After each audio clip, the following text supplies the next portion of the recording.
right, here we go. What is going on, everybody? It is Saturday night, and next podcast is live.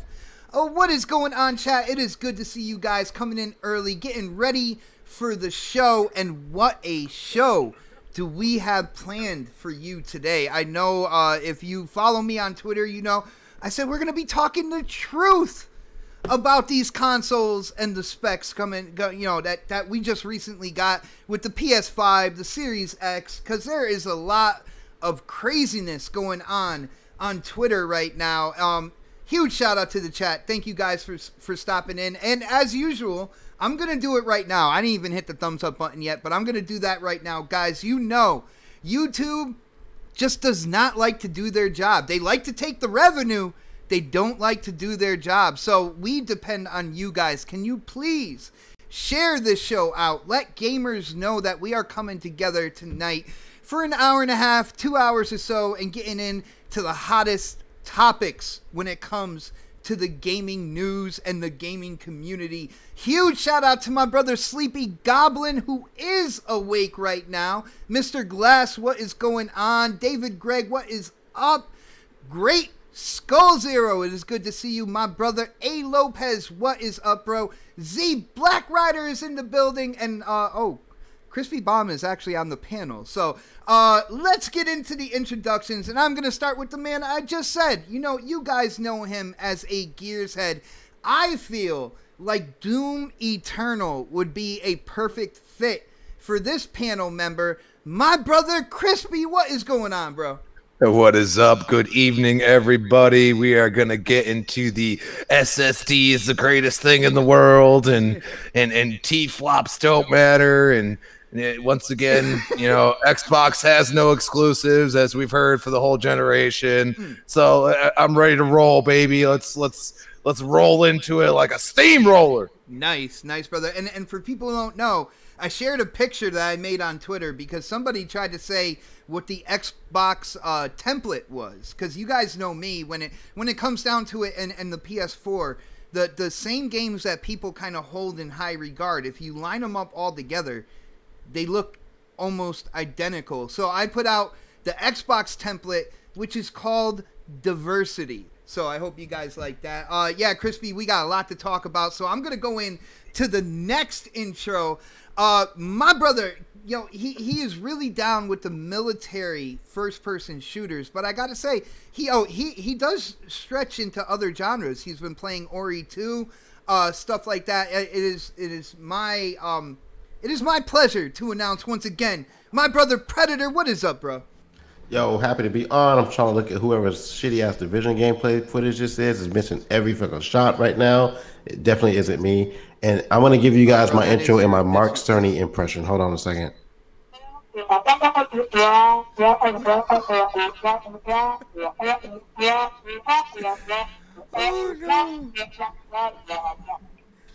Oh, right, let's go. My goodness. It is starting early, people. Early. And by the way, that is your gameplay, by the way. That is not my gameplay. That is your gameplay right there. No. That's yours. No, it's not me. That's you. That's not even my character. No, that's not yours. That's Crispy's. The one before in the starting soon, that was your gameplay.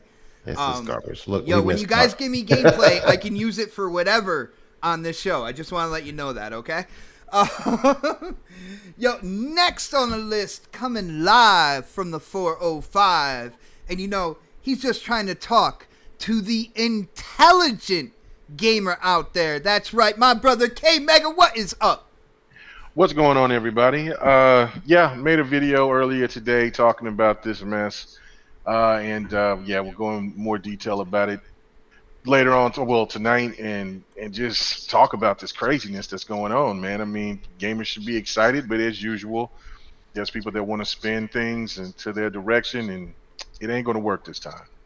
Oh, damn! You sound pretty serious tonight, bro. Like I don't know. Do you have a drink next to you, something where you're gonna kind of loosen up, or is it all business tonight, bro? You know what I'm saying? It's according to what kind of topics we're gonna get into first, and then because you know I don't ever read the topics. Yeah, but I was just thinking. I just go with the flow. But at this point here, yeah, I'm dead serious. I'm not even gonna play no games on this one when we get to the nitty gritty. All right, man. It's always good to have my family together. Again, guys, if you haven't done it yet, slap that thumbs up button, share this out, let people know we are getting into it. Let's get into the first topic, and as people are getting in, we'll talk about GameStop. All right, GameStop has been under some heavy scrutiny lately because when it comes down to it, in the issue that's going on, the worldwide issue that's going on, GameStop says they are not closing their doors. Now, I believe over in California, they had their business license revoked and they literally had to close down over there. But when it comes down to it, they are not going down without a fight. They are staying open, and they're saying they are staying open for the gamers. Not only are they staying open, but they're doing things for people's health, like releasing games early and whatnot, which I really don't know how that's for anybody's health. But yeah, they're staying open. People have some pretty big issues with this. With everything going on. You got the T virus, all that good stuff. People are saying that they shouldn't be open. Now, let's go with Predator on this one first. Pred, you hear GameStop?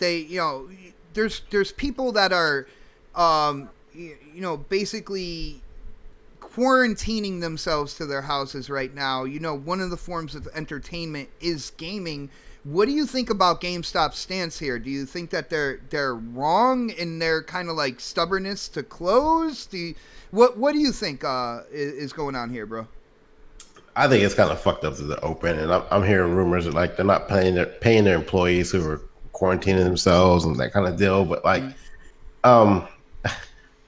every time we talk about GameStop, the first thing I do is look at their stock, man. So like, at the beginning of this generation, their stock was like at $50 a share, and it's probably like 55, and now it's like down to like 4, if that. Let me look. Hold on, 376. I was gonna say it was $3 the last time I checked. It was 376 a share right now, and it's like that's down from like the beginning of this generation, 2013. That's a lot of loss, and that's why they can't keep anybody there in the seat. They hired Reggie to kind of overrun that, but like I just can't understand how they're still alive, to be honest with you. Like the fact that they're hanging on to the last strand right now, I think this may be their doom right here. Like it's just like simple shit like this, customer service. And I don't want to say this because I don't want to say it on the air, but like I've known employees who worked for them before in the past, and I've heard nothing but bad things about that. I've worked for them, man. I didn't want to say that. That's why I said that. Like I didn't want to know if you wanted that on the air. Oh, dude, I already put that out there, yo. My life is pretty much an open book. So yeah, like I mean, I've heard bad things about that company, just like working for them overall. And like you walk in there and they're just pushing everything. Like you want a magazine, you want a subscription, you want this, you want that. Like, dude, I just want to buy this fucking game and get the fuck out of here. And like even now, as I walk in there, like as a kid, I used to go in there. I was like, oh my god, this store is awesome. But now as an adult, I walk in there like these motherfuckers are weird as fuck. Like, so, like I hate going in there. Like I'm like I don't even want to be around these motherfuckers. Like just weird. Like every time I walk in, there's a bunch of weirdos in there. Like kids that look crazy to me. Fucking the employees look crazy to me. And it's like I just rather just buy my shit online or digitally. And like for the fact that they're still alive is just baffling me. And I predicted they were going to close about a year ago.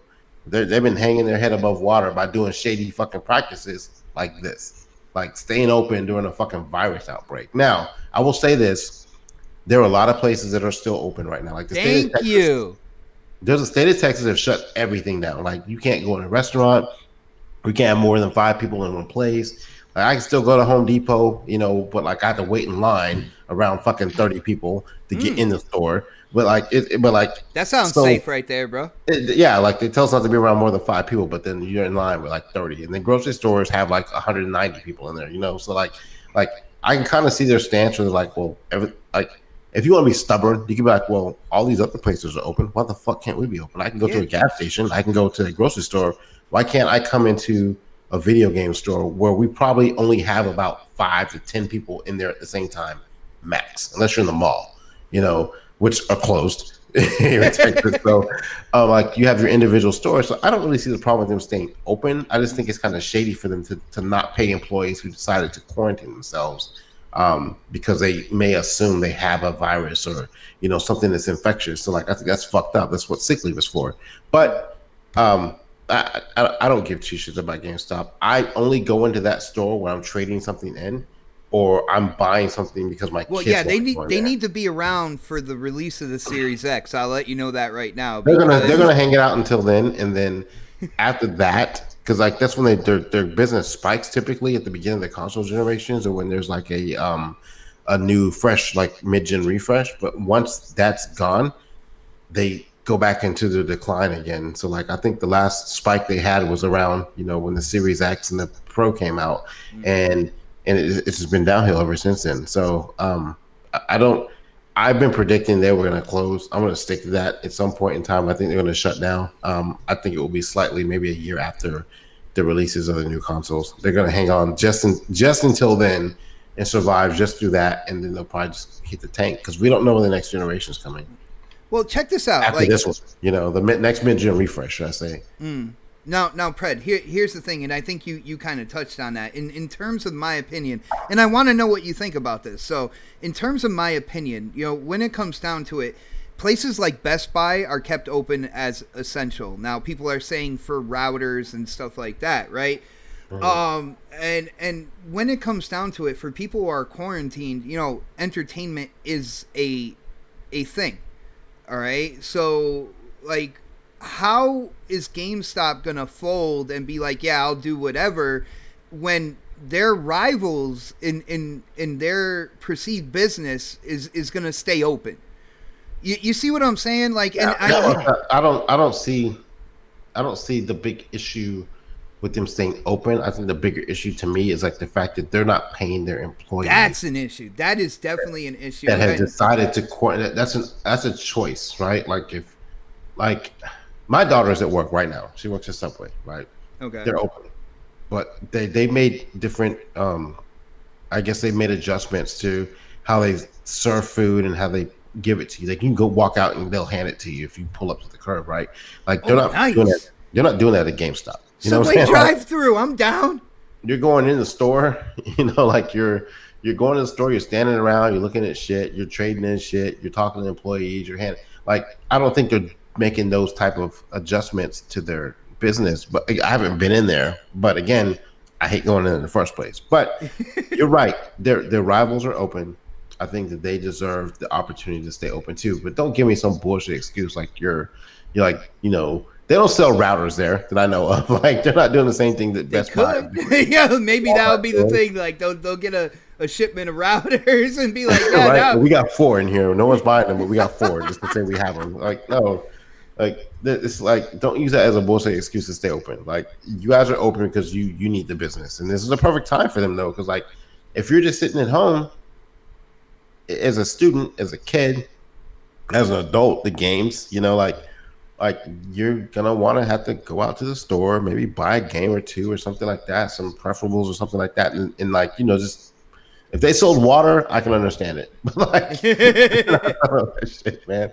So like, stop giving them ideas, bro. I'm kind of on the fence with it, but I understand why they're staying open. But like again, like dude, you're GameStop. Like you sell video games, and we can buy that shit digitally. So like, you don't really necessarily need to be open. Like maybe just like again, like a lot of places around here, like they're limiting certain things. Like you can only have 5 people in the store at a time, right? Like that's what Home Depot and Lowe's is doing. Like they have a line, literally, we can only have 50 people in the store at one time based off the size that we have of the store. So like they make you wait in line, and when one person leaves, it's like a club.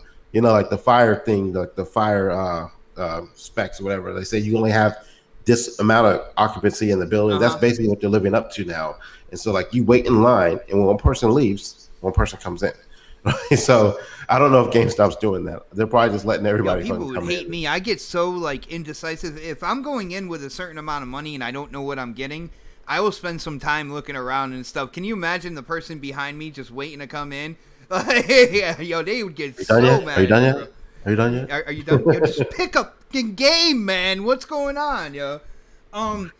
Crispy, now I know with your work you deal with the public, all that good stuff. What do you think about GameStop's decision here? Now, you heard what I said. Yo, their rivals are open. Granted, their rivals, they sell more things, but I do think that entertainment in a certain way, it could definitely be beneficial for people who are going to be stuck in the house. Now, again, I do agree with Predator when it comes to any type of payment, any type of anything extra for people who are coming in, sick leave, stuff like that. I agree with Predator on that. But what do you think about GameStop here deciding that they're going to stay open, saying that they are essential as well, bro? I got a problem with that essential part. Just saying. Okay, like I sell meat. That's what I do. I cut the meat. You buy the meat. You have a good day. You fill your belly. All right, they ain't filling nobody's belly. That's number one. You shouldn't call yourself essential. If you want to stay open and capitalize on this, I understand it because, like Pred said, their shares are absolutely horrible. Like I remember, God, it was like 2010. They're at like $100 a share. So, you've clearly, you're about to close. I mean, when your shares have went over 70%, if not more, in a 10-year period, you're done. We've seen it with Blockbuster. It is what it is. So I get why they're trying to. First of all, your wording was horrible. You do not call yourself essential, okay? Because we can digitally buy things, all right? So you can't say you're essential. You have Amazon, you have all these other companies that will deliver that shit to your door, and you don't have to come in contact with nobody. And if you really want to get crazy, you can Lysol the box, all right? But in the end, you got to understand, when you say essential, you're talking about those nurses, the doctors, you're talking about, us grocery store workers that have all of a sudden been appreciated after all these years. Oh, I don't appreciate it. You know what I mean? Yeah, I know you don't. Yeah, that's all right. You just walk right up to me and give me a kiss, right, baby? That's what I'm experiencing. Like, there's no, like, I understand what you're saying, Pred. Like, they're limiting people, how many people. There's no, like, the limit in our state, at least, is nothing as far as essential. I could have 80 people walk up to me and huddle around me and cough on me, and I have nothing I can do about it. Okay? So that essential part pisses me off. Other than that, I don't see why they can't stay open, because you're not going to have more than 5 to 10 people in that place. All right, and we all know it, because everybody could just get, like, how many people have bought digital with Doom Eternal or whatever has come out? The early releases, they definitely got people like Animal Crossing. I believe they released that. Well, let's be honest. Nintendo has had a lot of trouble with their internet stuff. So a lot of people go and buy physical with Nintendo, and I understand that. The problem is that you're going to have states like ours who are saying you got to shut down, and that's it. You're not essential. You got to shut down. And they don't. If the states don't acknowledge you as essential, you're not essential, and that's the way it goes. I'm sorry. So I mean, if they want to take the fine, I don't recall what it is, but it's a lot of money. So they could take the fine and stay open. And risk that, but I don't think they can afford that either at this point. You do that in many states, you're talking millions of dollars. So they want to do it, by all means. Like I said, I don't think it's going to be any worse than what I have to deal with every day. You know what I'm saying? So if you're worried about people getting infected, I mean, they should mandate that grocery stores are only allowed to have 50 people in it, because right now, at least in our state, it's dude, I've come in contact with probably 20,000 people in the past week. All right, maybe repeats, but still 20,00 people.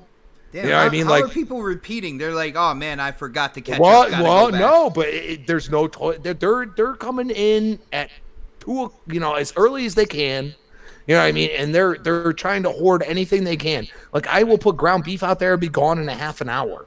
And I'm talking like 100 pounds of ground beef. It'll be gone in a half an hour. Like, people will fill their carriages. We're not, and that's one thing. Maybe they shouldn't tell, the grocery stores they have to limit how much product that people are allowed to take out, because there's people just hoarding this stuff. Like, I've never seen this. Okay. I've been through the Stop and Shop strike. You have a huge company that just, kind of just shuts down for a week right before Easter. And it was chaos. But this is the whole country, okay? So you have to realize that when you call yourself essential, you're already giving yourself bad press. And we all know GameStop's been doing that for a while, and they seem to have not changed. They seem to do the same thing over again, same kind of mistakes. And it's stupid. Like, and especially not paying your employees if they want to stay home. My company's going to do that. You should have some kind of disability. Like if a doctor tells me that I'm sick and I have the note, I can go file for short-term disability.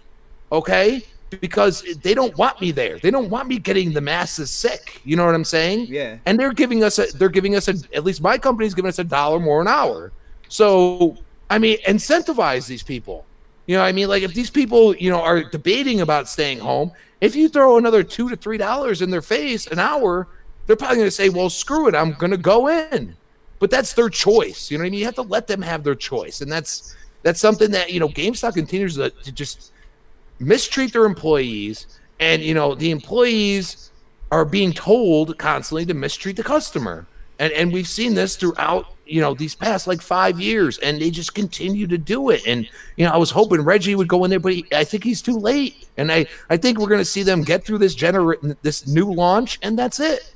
And they're going to be as done. long as they're there for the new launch. Like I said, I don't champion people losing their jobs and stuff, but we all know, I believe in something called karma in this world, and we all know how bad GameStop has been, towards developers in the video game industry with their kind of like pre-owned space and basically snatching up all that money strictly for them. So when it comes down to it, I do believe in karma, and I think, eventually karma, well, what's going on is karma's catching up to them right now. But in terms of them being open right now, I don't really think of that as a big deal. Again, I think the bigger deal is what Predator said, and a lot of things that Crispy said alluded to that. It's how you're treating your employees during this time.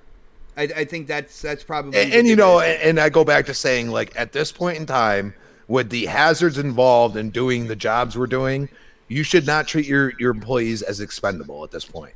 You know what I'm saying? Because they're not. Because, you could go and say you could hire another meat cutter, you could hire another grocery clerk. And my company's already said we're trying to hire at least 2,000 temporary jobs. I mean, you got to let people out of work, then go and get that job real quick.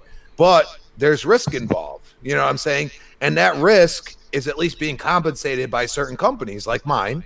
You know what I mean? It might be only $1, but that adds up at the end of the week, especially if you're working overtime or something. You know what I mean? So that is up to them, and I just feel like they give them no incentive to want to be there. You know what I mean? And I'm sure if we had like Gaming Forte or somebody that works in there would maybe say something different, but I mean, every store is isolated in their own, they have certain district managers and everything else, so they might treat it differently because, I mean, a good company allows those districts to do their what needs to be done at that point in time. So, like I say, if you treat your employees right, I think in the end, you're going to get better results. A lot of people are saying, this is their opportune time.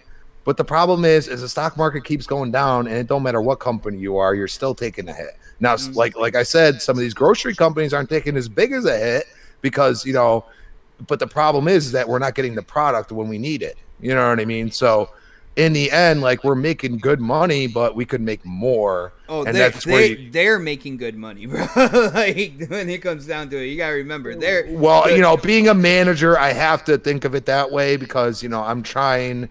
I'm trying to make the company money. That's what I'm hired for. Okay. I see now. You know what I mean? Regardless of my thoughts about that, I will keep them to myself. But in the end, I have to think of it that way. So, if I have the product. Hold on real quick. Yo, Sparhawk in the chat. Yo, what is up, brother? He said that Z Huge, or some people call him Z Tiny. I'm indifferent. I'll say whatever. Said on Twitter that they are changing their policy. Did anybody see any changes on Twitter? No. Did not. Who, GameStop? Yeah. Oh, I'm about to look right now. Yeah, please do, and update us. And as we're doing this, I do want to go over to K Mega and hear what you got to say about this as well. You guys heard, my opinions. You guys heard about Crispy, and Crispy has, he works with the public, stuff like that. So he's a little mad that they're saying that they are essential. What do you think, K Mega? Was this a bad decision by GameStop here? Absolutely. There were some factors in here that Fred and Crispy kind of alluded to, but this is the main reason. I mean, overall, beyond the corporate greed garbage, it's the fact that you got workers that are underpaid, and you're probably going to ask these workers to go out of their way to do double the job for the pay that they get, and not even in them risking their health to maybe get sick. I don't think that they're going to probably do less. And this is my point. When you got in my local GameStop, it's pretty packed. It's all you might see at one time it's maybe about like two or three people, and then it jumps up and maybe you got 35 in there. It's every like when I the last time that I went in there, which it was just like about a month ago, or less than a month ago, and I went and I got those controllers and everything, and I went in there twice. The one time it was completely dead, and I was like, "Oh, there ain't nobody in here." Okay, yeah, the GameStop is. And then it just—I think I told this story, and then ever since I looked, and it's like it's full to capacity, and there's only two workers in the building. I mean, in the place. Hey, And can so, I interrupt you for a second? I'm trying to yeah, read this. yeah. This is coming from, this is on IGN right now. I'm reading this now. Starting March 22nd, all GameStop stores located in the United States will temporarily stop customer access to storefronts processing orders on a digital only basis, moving to a curbside pickup at stores and e-commerce delivery only. Mind you, this is following, like, I think Pennsylvania, New York, and California both kind of shut down their business licenses. So this is after those announcements from the other three states. So we get drive-through Subway and drive-through GameStop as well. Right? And so, Xbox. and Yo, so, for real. and that's the thing right there, is just to show that, and also even I've even heard that, like, hey, there was people getting arrested at GameStop for remaining open when they were not supposed to be open. Now What? in my state, it's absolutely butt ass backwards, and it's funny because they'll have the governor out in stores, and they'll be talking, and restaurants, and because they got everything open out here right now, and then they're like, hey, it's the restaurants are full, come on down. Then they come on down, it's just great. Then you got Senate representatives that are quarantining themselves. So what is that telling you? So that's the thing. Like, and of course, in my state, it's got this mentality of everything is fake news unless it comes from one base. So it's pretty crazy out here. But now we have more cases out here than now people are starting to take it a little bit more seriously, because now we had our first death, and now we think we got our first. And we had somebody that was also today. I seen on the news that that's quarantined right now, and don't know what they got in contact with. But the point that I was going to make about GameStop, how it should be closed down, is just think about this: is you got all of these games that's sitting there, right? And they're just sitting there, and when people grab those games, they take it up to the counter. They get the actual game from the shelf. Then they put that game right back on the shelf for somebody else to put their hands on, or anything else. And then if somebody else is really actually sick, or just came in there and maybe not even touch anything, that stuff is airborne for, I guess, for what I think they said, for like 15 minutes or so. Up So, to 3 hours, oh, actually. up to 3 hours. So just think about this, and it's not like it's just all just young kids that's walking in there. There's young kids with older people who are more vulnerable. So of course it's dangerous. You should not be open. That's ridiculous. So are you gonna use that same mentality for like Best Buy and other stores that are open as well? They're going to have to. I mean, look, we went to we have a Sam's Club out here, and so we went the other day, and we got like I don't know, We got 500 Sam's Club over here too, man. Like Oh, it's the okay. East Coast, we got all that stuff, bro. I got you. But this is where it came from, right here. But anyway, well, close to it anyway.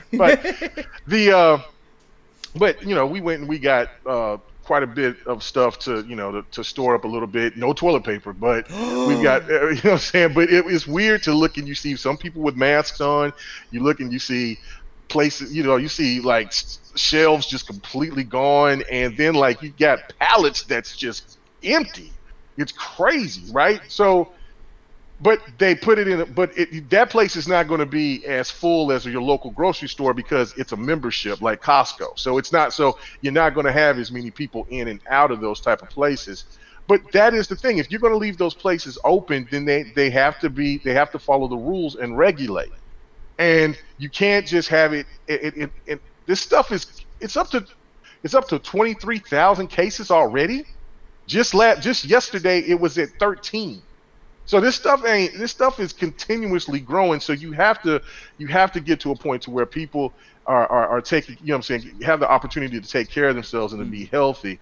And by doing this is reckless, and it shows the thirst that they have for just wanting to try to get as much money as they did. And I'm pretty sure that not only these states got into GameStop's ass, I think that overall somebody else went to him and says, look, you're on the verge of total collapse if you don't do something about this and try to, because this isn't going to be a good look for you anyway, just trying to benefit for you to earn money. It's not cool at all whatsoever. So I'm glad that they changed their policies, but I agree with everybody else here. They're on their way out of here. They're done. Like I said, there's as no coming back out of long this. as they are around to grab my Scorpio Edition Xbox One X for my next gen console, I will be okay. You know what I'm saying? No, I feel you. I just look at it as just greed, and it's irresponsible, and it just shows the lack of the lack that you have for the employees that's in your stores, that's got to deal with the public like that. And then you have people that just don't care. They don't care. They just want to come in there and get their game and do whatever. They're not going to wear gloves. They're not going to do this. And so Damn, and then the employees themselves, like I said, you're going to want them to go to bat, to work extra hard to maintain the safety of the public. Do you really think that those kids are going to do that? So that's what I'm saying. So yeah, they need to just go ahead and just wrap it up, man. I got you. But now we have Subway drive-through, we have GameStop drive-through. Man, like, dude, if I had that back in my 20s, that would have been a dream come true right there. Like, you'll know when shit hits the fan when they stop delivering mail. Oh damn! Let's not get there. That's when everything is gonna be fucking crazy. Yeah, because then there's you're not. There's other things happening. Your they bills, decide to shut down government offices and shit like that. Like right now, a lot of places are still running in the government sector, like mail. But like once they shut that shit down, UPS stops running, and DHL stops doing deliveries and stuff like that. That's when hit this shit hits the fan. Amazon is shut down a lot of deliveries except for essential items. Guys, I want to paint. It's getting crazy, man. I want to paint a broader picture here, though, because not for anything, it's sounding like a lot of doom and gloom, but when it comes to China and their manufacturing, their warehouses are starting back up again. You're seeing a lot of leveling off when it comes to diagnosed people with the T virus in other countries. Now, Italy, it keeps increasing. And one thing people don't know about Italy, it is Europe's oldest population over in Italy. So, yeah, a lot of them are like, I think it's like 30% is over 60. So that's actually shout out to everybody over in Italy dealing with what they're dealing with. Our hearts go out to you guys. But GameStop changed what they were doing. We have a drive-through GameStop now. Let's move on, because guess what? You can drive through GameStop and pick up a copy of Doom Eternal, because it dropped this week. And dude, I gotta say, I absolutely love this game. There are very few games that pull me away from that Destiny 2 grind, and I have Doom Eternal digital, and every time I turn on my Xbox, it's not even a question anymore. It's like right to that game and start it up. Has anybody on this panel, besides me, played Doom Eternal? No, but have you beat Ori 2 yet? No, I didn't. Fraud. Why am I a fraud? And also, look, I'll definitely if I'll komooch it. You know what I'm saying? Hey, I'll eBay Yeah, for I'll it. take a But free copy. I'll I definitely take a. prefer to have it on PC, but I'll Yep. play it I on my mean, Xbox. I would love to play it with you guys, but I ain't got it, dog. I ain't got it. I ain't got it, Game Pass man. is not too much, baby. Ain't got, Hold on, ain't got it, let man. me Ain't switch got this it. over to some Doom gameplay. Now I know you guys got a delay and all that good stuff, but I'm gonna switch it over to Doom gameplay while we're talking here. And I'm gonna let it roll. But I gotta ask you, K Mega, like what's the deal? Why didn't you pick up this game? Well, I mean, it's like I said, I ain't got it. I got, you know what I'm saying? I got other things to be preparing for because if it's not, I mean, it's going what's going to be happening with everything here for at least 2 or 3 or 4 months from now. So I got to prepare for whatever's going to be going on within my company and how workflow is going. And then we have a very wet spring. And if you are in construction business, baby, that ain't work. That you ain't getting no work. So you got T virus, you got what'd you say? What? Pred? What'd Pred's you say? whispering to somebody else, I think. Said Oh. wet. Oh, Oh. wet. Oh, no. Ah, my Oh. God. Anyway. So Moist. No, yes. no. Oh, and so and so yeah, man. So it's one of the things. Look, man, I want to play it. It looks really hot. It's just that right now, man, I got to be pretty pretty close with my cash, man. So Did you play Doom 2016? yeah, absolutely, yes. All right. Well, let me go into this a little bit then. Hmm. When it comes down to it, Doom is an absolutely incredible game so far. When it comes to the graphics of the environment, when it comes to the gunplay is sick. And when they say like you have to switch your weapons and according to different demons and stuff like that, they are not kidding. You cannot just ride the super shotgun to victory anymore. There are certain things, different demons have different weak points. You can either hit them in the weak points or you can spend a ton more ammo taking those demons out. And I like the setup when it comes down to it. You have it's a battle arena style. Like you'll go through corridors, you'll go through puzzles. They really leave the door open for exploration as well. If you see like a hole in the ceiling, you're like, how the hell can I get up there? There's usually a way to get up there, and there's usually a secret in that hole that you found or something. So when it comes down to it, the exploration absolutely awesome. I love how there's multiple lanes and there's secrets around every corner. The battle arena style. I was even Snaps was laying in bed as I was playing. The first night I got into it, and I'm like, all right, well, here's a med kit. All right, here's an armor in the form of a helmet right here. Here's more ammo. Here's even more ammo. I'm like, I looked at her. I'm like, some shit is about to go down. Like that traditional. They're giving you the ammo and the stuff right before you get into that battle arena. It is in the game, which makes me smile.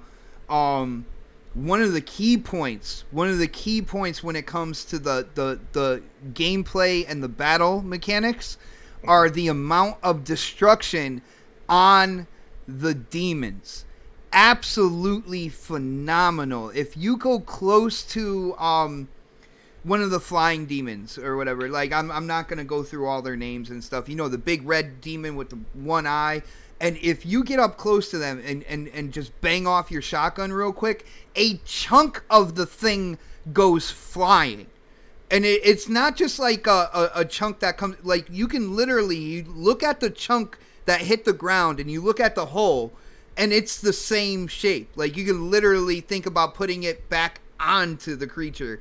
And the amount of destruction on the demons, seeing them getting worn down, getting beat up, taking that damage is so incredibly satisfying. I will say there are certain low resolution textures, like as you're looking for secrets and different ways to go, you'll run across different kind of like graphics that it's like, that doesn't look right per se, but it's nothing that's going to kill the flow of the game for you. You'd be like, oh, that didn't look good. And then you turn the corner and you see the landscape. You're like, oh my God, this is gorgeous. One thing I will say, I cannot say this game is better than Doom 2016. And Really? Really. And I like the simplicity of Doom 2016 is something that I feel even as people get into Doom Eternal, if Doom Eternal is going to be the first kind of like new Doom that people get into, I still feel like, you know, they can go and play Doom Eternal when they're done with that and they never played the Doom 2016, they can go back, pick that up, and enjoy that experience as well, and not constantly think about the newer game per se. And the reason why it is fundamentally different in Doom Eternal, they go heavily on verticality. Almost too much, but I still think like it's still a lot of fun to play, but you are really bouncing your character around. Your Doomslayer, you are bouncing him around. He, you know, jumping from pole to pole, hitting the gravity kind of like elevators and stuff a lot. A lot. If you don't do it a lot, you're gonna die, and you're gonna die a lot until you learn to do that. Overall, I think it's a really fun game. The graphics look outstanding. Besides, you know, little bits of low resolution textures, probably in places like where people aren't normally gonna go. But I have a tendency to check every little kind of like space. You know, I know the Don talked about that when I was playing Destiny 2. I was checking everything. It's the type of gamer I am. If there are any secrets, I am gonna find them. So, but other than that, like the main battlefronts, you know, the story is awesome as well. They really just put you right into the middle of Earth, like hell's invasion of Earth. Like, it's been going on for a minute. There's giant demons just walking around, tearing up buildings. You know, the atmosphere is incredible, and the soundtrack. Crispy, I'm gonna go to you. After hearing all the stuff I just said, all right, I know you go more third person. And I'm pretty sure you probably saw some gameplay as well. What do you think? Does Doom Eternal sound like a game for you, brother? When it's on sale. and this is where I go and say like almost like the mentality K-Mag has right now. Like, yeah, well, I gotta think about things because, you know, we're at a point where we don't know what's gonna happen. You know what I mean? And you know, at this point, I have to think about, you know, being able to pay for a lot of other things. And, you know, that's where I go and say there's still a lot of things I haven't touched on Game Pass. You know what I mean? And, brother, you know, looking at this gameplay screams crispy to me, man. Yeah, and you know what? I mean, the way you describe it, like the only problem I have is that you say the emphasis on verticality, which I'm not a fan of. Okay. You know what I mean? I'm not a fan of I jump around and I have magical powers. You know what I'm saying? I'm more of a grounded person. You know, like, pun intended. Grounded. Get it? Yeah, there you go. Perfect. Yeah. you know, the bombs only end up dropping on the ground. You know what I'm saying? So, in the end, it looks great. It looks like they've done things that they needed to do. I mean, Bethesda has been kind of reeling lately, so you know, I'm hoping that, you know, because I do enjoy a lot of their games, or have enjoyed, that I needed to see them do better. In general, I'm the type of person nowadays that if it's not on Game Pass, I'm not going to buy it until it's cheaper. Mm-hmm. I made that mistake with Division 2, for example. And I got to level 15 and I was just like, nobody was playing it. And now that, you know, the DLC came out, it made everything like kind of revamp and it felt like an actual story and it felt more in depth as the Warlords of New York, you know, as I went through it. So, you know, I'm wary, you know what I mean? Because I feel like I'm buying games that just don't interest me as much. Even though I'm getting games like, you know, an Ori, which I'm like, totally interested to get into, but I also know that, am I going to have the time to get through it? And, Doom Eternal dude, you got does more than not enough look time now, bro. What are you talking about? not really, though. I mean, it depends on how much product I get in my cooler. You know what I'm saying? That's what it depends on. But right now, it's been a little time, but also I'm trying to get my mind off all this stuff. And I always go to games that either I know or I can play with friends or are kind of easy for me. You know what I mean? Like in general, just, easier to Chrissy's friends just are get your easy. mind off. Yeah, well, I've heard that the problem with this game is it feels like you're going through the motions. You're not shooting as much, and it's not quite the Doom that people are used to. You know what I mean? And I don't know if I've had a few people describe it in not exactly, but in general as more of like a platform feel than just a Doom game, which I don't know because I haven't played it. But it makes me a little wary. It makes me want to sit back, let it go to, $30, $20. The mall here real quick. Hold on. Yeah, dude, if you see this gameplay right now, this looks like Doom. Dude, there's just like demons coming out of everywhere, and I am on the border of death so many times. So I know what they're saying about the platforming. I definitely I hear you on that, but I still think I think they kept the classic Doom mentality, especially with the whole thing like no reloads. You could just go ham on the weapons until you have no ammo left for it. Stuff like that. The upgrades as well. So the one thing I want to call out real quick, and I don't know, is there multiplayer on this? There is, but it's more like I forgot. I think it's like a 2v1 I think it's like a 2v1 scenario where one person is a Doomslayer, the other two people get to pick their demon, and it's a battle arena that way. And that also scares me because and not just that. I mean, we're at the point where at least on Xbox's side, like I can't speak for people that love PlayStation. But for Xbox's side, like I'm more of, I want to play the experience with people. You know what I mean? And I feel like this game, having two people at the, just two people, I mean, being able to play through the campaign together, I think would have been even better. I think it would have put them to a different level. I don't know if it's feasible, you know what I'm saying? But that would make me want the game more. You know what I mean? Because I'd love being able to have a little conversation as we're going through it, and they'll be like, "Oh, crap!" together. You know what I mean? Like I like those things. Like that's the gamer I am. Like I like enjoying it with other people and having a good conversation.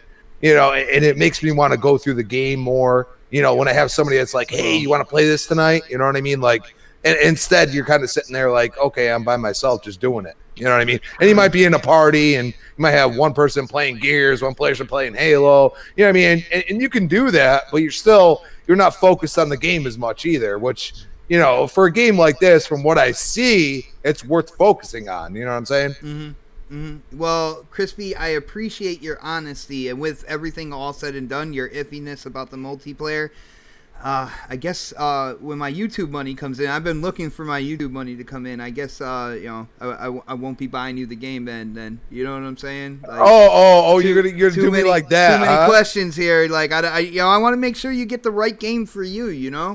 Oh, you're gonna do me like that? See, I'm not a moocher. I'm not gonna be like #mooching, all over the place. Like, no, I know that, bro. Like I will play. I'll play whatever on Game Pass. Like somebody wants to bring up some random game that's multiplayer, I will play it. But I'm not gonna go and purchase something that I don't have, full on thoughts about. Crispy, I will let you know right now. The campaign is fire. Well, it is fire, bro. Literally. It is fire, literally. Okay. Great. And I mean, I gotta say the light effects and everything look amazing. Oh, you know what I'm saying? Like, no doubt. And that's where I go and say, like, I might be lying to myself because I go and play it single player, and I might enjoy it more because I get to see all those lighting effects and everything. But I'm not used to Bethesda doing these things. You know what I'm saying? Dude, I killed one of the demons, the tall skeleton that has the two like rocket launchers on his shoulders. Yo, I went up and I glory killed him where I cut his legs off. His back, his rocket pack on his back ignited. He spun around in circles real quick, screaming for his life, and then blew up right in front of me. I was like, "Yo, this See, is I like amazing. stuff like that. This is amazing.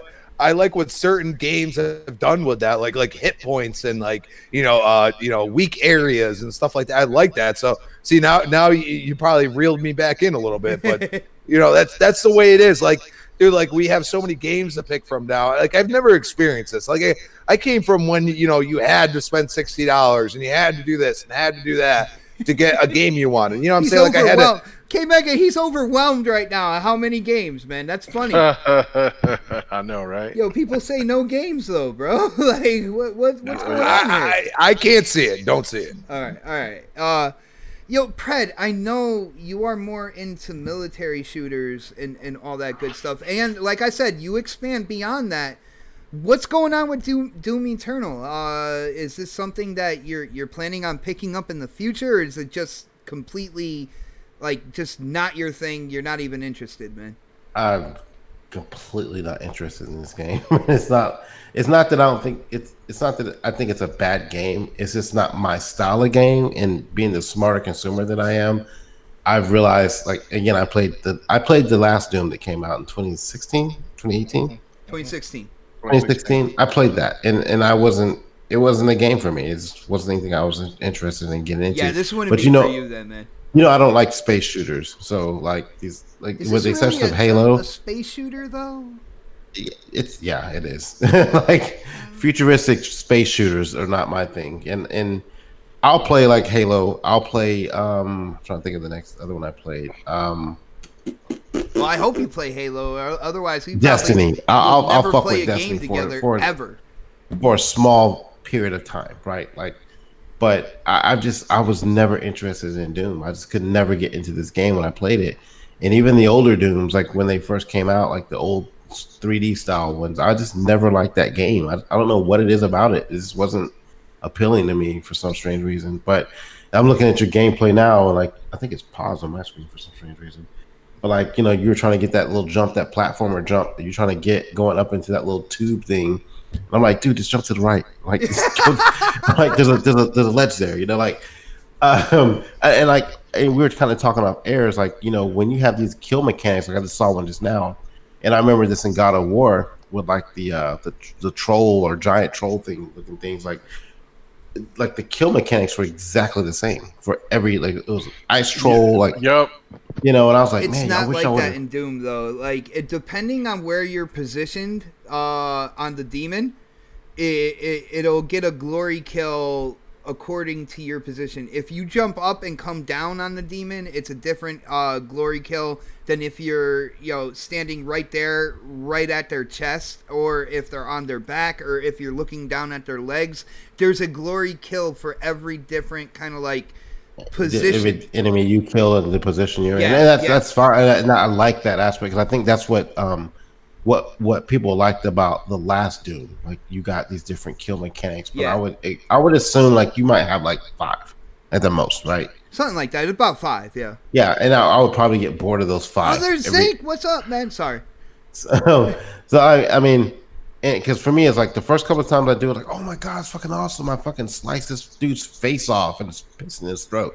But then I'd be like, okay, I've done it like 30 times now in the last hour, so I'm kind of bored of that now. Like, what upgrades do I have? But like, Doom doesn't look like a bad game. This is the game I'll play on PC if I ever actually got a copy. #mooching. But I'm not gonna pay for it, because essentially I think this is gonna end up in Game Pass. Okay. And the way I've been buying games lately, plus I'm trying to save up for this new 3080 Ti that's rumored to come out here pretty soon. So like, oh shoot, I'm not buying games I know I'm not going to play and enjoy. So like, I'm gonna step back a little bit and save my money for other things. But like with Game Pass right now, I think a lot of these games that I see coming out right now, I look at them now and I'm like, that's probably gonna be a Game Pass. Like, well, Xbox does have marketing rights, so yeah, and everything. You guys, exactly. I said this before, and I'm sticking to these guns on this one. Anything marketing that Xbox has marketing wise is gonna end up on Game Pass at some point in time. So like, I've stuck with that for this whole generation since Game Pass came out, and I've never been proven wrong yet. And when it comes down to it, me being somebody who got the game day one and stuff like that, I will actually be incredibly happy if this game goes to Game Pass and a lot more people get to experience it, because there is such a classic feel to this game. When it comes down to it, something that Doom 2016 did as well, where you're going into a first-person shooter and you're not having to reload your clip every time. The speed, the pace of this game is absolutely phenomenal, and I love the battle arena aspect. Now, for some rhyme or reason, whenever O Snaps comes into the room, I end up dying a lot more. Because I'm like, yo, did you see that? And she's got her nose in her phone. She's not even looking. I'm like, yo, check that out. And I get distracted. But as far as just like I guess you could say a pure gaming experience, when it comes down to it, I am really, really digging Doom Eternal. But yeah. Well, we'll see if I can throw out a copy or two to one of my brothers, a couple of my brothers or whatever when that YouTube money comes in. It was supposed to already be in by now, guys. And trust me, I don't make a lot, but I feel like it's definitely a great addition to have in your game library. And shout out to Tim Brewster, dude. I did not forget your question. It wasn't highlighted in a different color, but I did not forget your question. And no, I have not met up with the Marauder yet. I am at the cultist kind of like headquarters, and I think that's where you meet him for the first time. I'm trying to open that big ass door, and I'm trying to figure out that whole thing. So I will be spoilers. I will be going back into that. That's not really spoilers, man. I don't know. I've not played the game. I'm still waiting on someone to give it to me. Somebody hook my brother up with a copy of the game. Come on, man. He will give you 3 rolls of toilet paper for it. That's I a was deal. throwing an extra roll. 2-ply. Oh, 2-ply. 2-ply. Wow. At least he's not going you with fancy. But guys, on that note, I will definitely, myself, my own opinion or whatnot, if you're on the fence about getting this game, I think it is a quality game. All the little extras that you can get, while playing this game, like, you can change up the look of your weapons as you, like, get things in the game, like, true unlockables. It's really an awesome experience so far. It is definitely adrenaline fueled. You will be going 100 miles per hour a lot in this game. It's absolutely insane. I could keep talking about it, but we're gonna move on. And unfortunately, we're not moving on to Animal Crossing because I don't think anybody on my panel picked that up. I know. Can't make it go? Huh? Can't make it go? Did K-Meg go? No, I didn't, but it's okay. We can keep it moving. Well, I mean, I asked him why he didn't pick it up. Like, yeah, that's what he asked me, so I could, and I just gave my answer. I think you kind of filled it out right there. Like, you Yeah. said the game looks good and all that good stuff. Oh, it looks great, yeah. Well, but, Mega, after what I said and seeing more of the gameplay, I think I went in a little bit deeper than what people were showing, like, before the release. You'll keep seeing it or whatnot. It keeps going. I recorded, like, almost, like, 3 hours of gameplay already. Does this look like something that you will be playing down the road, bro? Oh yeah, I could play it. Yeah, if I had a chance to get my hands on it, I'd play it. It's just, look, I'm on a budget now, Jack. I really don't know how this situation is going to go with especially if it looks like we're having a wet spring and then this whole T-virus situation. Yeah, you know what I'm saying? I got to be real cautious on what I'm going to buy game-wise. Normally I would just buy like 5 or 6, 7 games a damn month. But now it's that shit's going to get real reduced because I got to look at things objectively. So or responsibly. So it's like, I got to back off. Yeah, back off. I mean, and then on top of that, I mean, Bleeding Edge comes out next week. So I'm really stoked about Bleeding Edge. Mm-hmm. And I know a lot of people hyped about that. Yeah, I'm hyped about that. And then I found myself playing these crazy little MMOs, man. This Blessed Unleash, you know what I'm saying? Time consuming. And then I'm over here trying to get on the quest to get to 152 on Halo. Me and Don's playing that. So I think I gave up on that quest, bro. bro, I mean, I'm having a blast. I'm right there close to 100. But I mean, I wouldn't really have time right off the bat to just start playing it, and what I'm saying, unless it was one of those things where people would request me to stream it, and I would. But that's about it. So it's mostly just a whole the financial decision, just to what I'm saying, just to put in, because the way that I am, I mean, I like to get, if I'm going to buy a game, I want to buy the game outright, like just get the ultimate edition and everything. I don't, so no shortcuts. But yeah, no, it's that's just my whole situation. And I do agree with Fred, because I said this as well. If it's marketed by Microsoft, Game Pass is the perfect place for the game to come later on down the line. Which is great. Like, anybody who would get upset about that, I really don't understand it, because like when you buy the game, first off, it's in your library no matter what.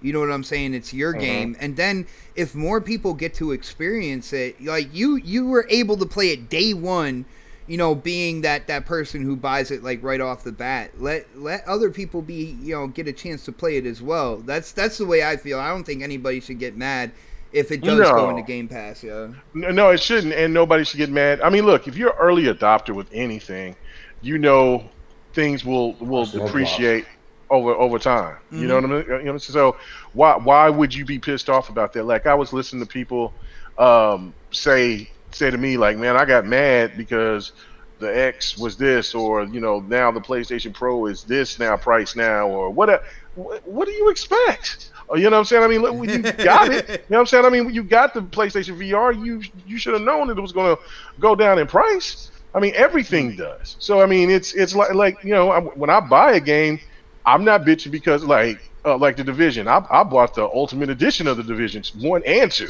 And I didn't get all pissed off because it's $2 now, or what I'm saying, or NBA 2K. That's fine. I wanted to play it before anybody else. So no, nobody should get upset about that at all. Yeah, no doubt. Yo, shout out to Tryhard Fan. He says Ori 2 and Persona 5 Royal will be his 2 games for the month. You can't fit another one in there, bro? Like, I'm just saying, man. Yeah, Persona's going to take a lot of time. I still got to go back and beat the well, I know this one is the same, it's just extended or whatever, but yeah, I need to beat Persona 5, so I haven't beat that yet. So yeah, having weird dreams after playing that game, man. I don't know. Demon. Yeah, for real. Madara. All right, guys. Well, what I'm going to do, I'm going to switch the graphics real quick, because I feel like we are going to get into it. Yo, K-Mega, you know what I noticed, man? What's up? With checking out the chat. First off, awesome people in the chat. But we're like some diehard PlayStation people that usually tune in every Saturday. This is kind of weird. I don't see Christopher Hart and a couple other people. For some rhyme or reason, I don't know. They didn't show up today. That's weird. Maybe it's because... What do you think, bro?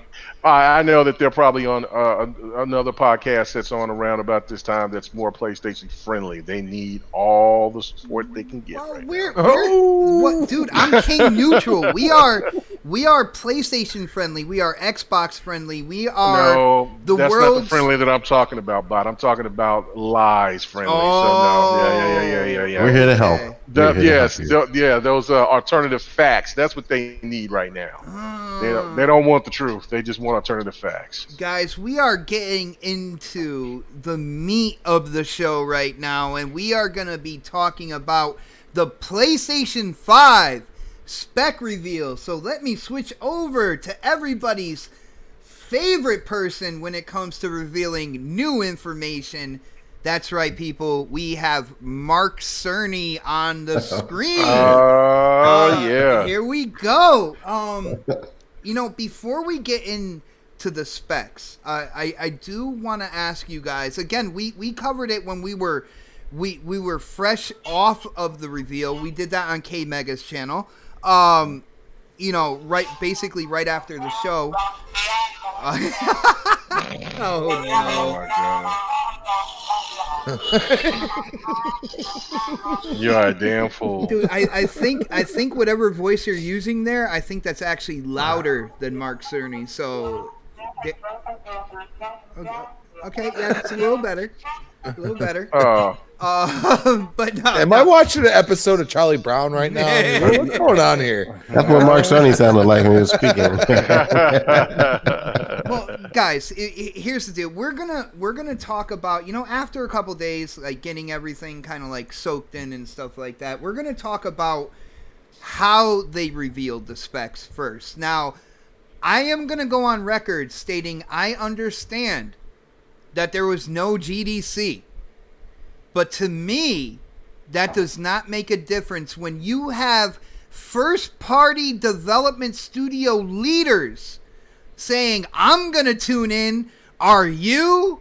On Twitter, out there on social media, basically building hype for this GDC type, kind of like unveiling. So when it comes down to it, I will go out there and say that there's no excuse that this was a GDC lecture, in my opinion, because people under the Sony umbrella were hyping this up to the masses that they should tune in and check this out. So, with that being said, let's go with my brother Predator first. Predator, not the specs of the system. We're just talking about the presentation that you're seeing right now. How do you think Sony did unveiling the specs to the PS5, bro?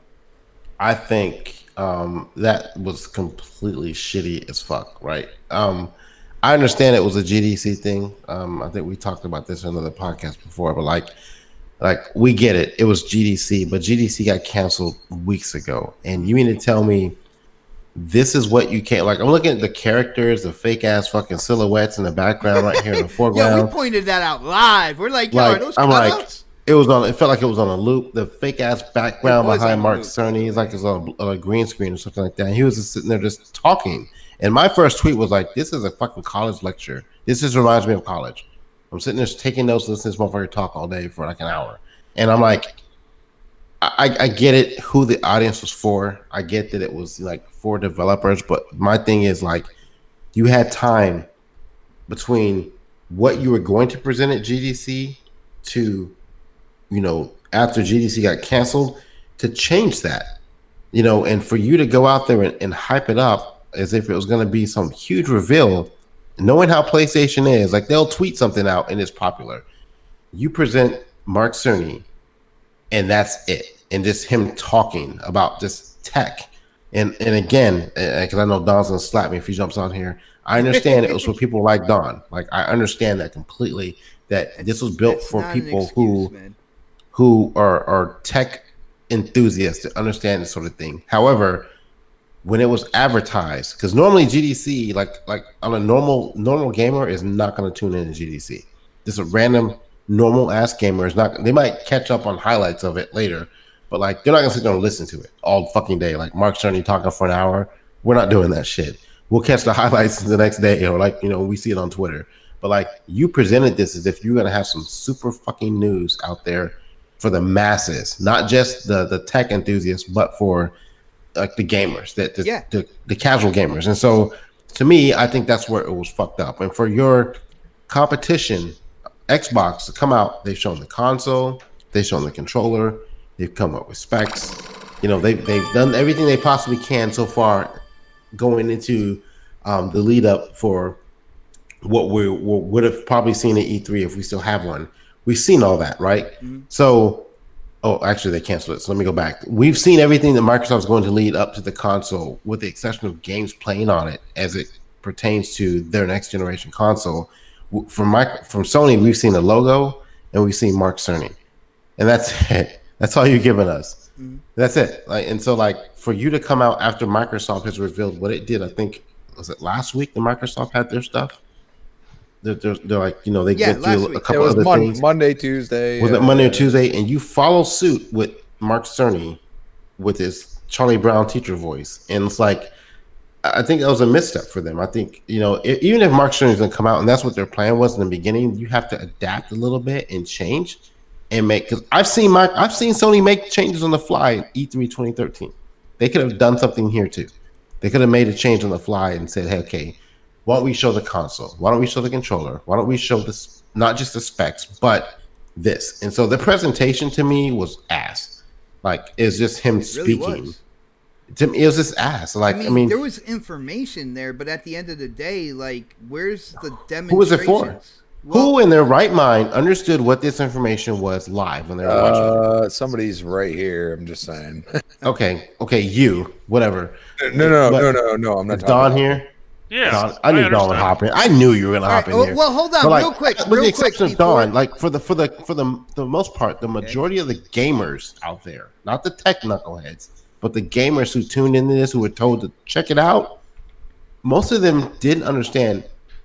The first 80% of what the fuck was going on in the show. Yeah. The first 5 sentences, they told him to go home.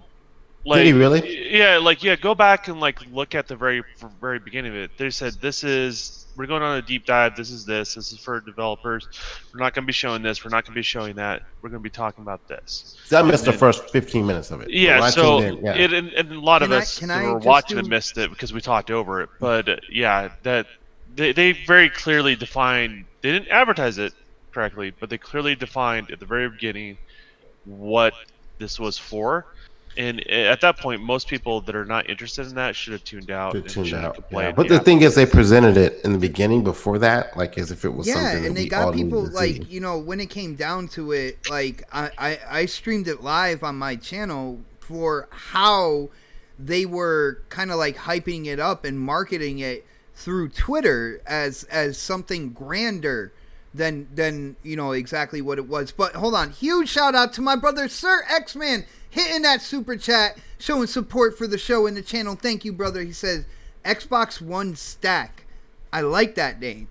That would make one of us, brother. I'm just saying. Like, we all have difference of opinions, so I'm just letting you know. I'm gonna let that one slide. All right. Well, the Don is here. Welcome to Don. What is going on, brother? Yeah, I'm just here to make it longer so Pred can't go home. Oh, wait, he's been home all day. Oh, I'll just sign out. No, actually, Pred's been working in the office, so like, I work. Oh, damn. I'm sorry. All right. Well, all right. So, we're talking about the presentation, right? Okay. And I already put in my disclaimer here that, the way that they were hyping it up, I don't care about their first couple sentences. They didn't say to every other gamer go home. They did say this was a GDC. You don't care about the sentences you talked over that really clearly stated what it was for. Bro. I'm just saying. They told you right up front. They told everybody to tune in. All right? There were people under Sony that you can't take that away and say, well, the first couple of sentences, of course we're already there. We're going to watch it now. You know what I'm saying? It's it's like amusement park saying, hey, come out, check us out. But they have signs that say you may get motion sickness, and if you get motion sickness, you still decide to go on the ride. I mean, that's the thing is I understand from the disappointment standpoint of, hey, I thought it was going to be something cool. I got information. I'm happy about that. But at a certain point, I mean, they did clearly state it at the very beginning, so you didn't have to watch it. No one had to watch it. All right. Well, so what do you think about the presentation, man? We're not going into specs yet. What do you think about the presentation? I think it was odd just for what they were doing, to be honest with you. The whole fake audience thing in the background, like, whatever. Just sit at your desk at work and state what it is. I mean, that I think would have clearly illustrated this. Like, hey, we're not showing anything. I mean, it would have gone along the lines of what they first said at the beginning. But, this is kind of a pitch to say, hey, this is what we're doing. What's very unique about our system. This is a thing that's unique to our system we want to leverage. And we're going to try to speak to the advantages to developers so you guys can leverage that thing that's very unique about our system. That's what it was. And that's all that it was, right? This presentation would have happened at GDC if they showed up or not. They would have done it remotely there, and I think it's a little bit weird. Would they have used the same setup though? Well, that I don't know. And then and to everyone's point where the people complain, I do feel like there's a little bit of the left hand not talking to the right hand here with Sony. Mhm. You know, they have to do these things, right? In the same token, you have, another department that's probably looking at their competition in some sort of way and say, "Oh, cool, we got this," and then they start advertising it, right?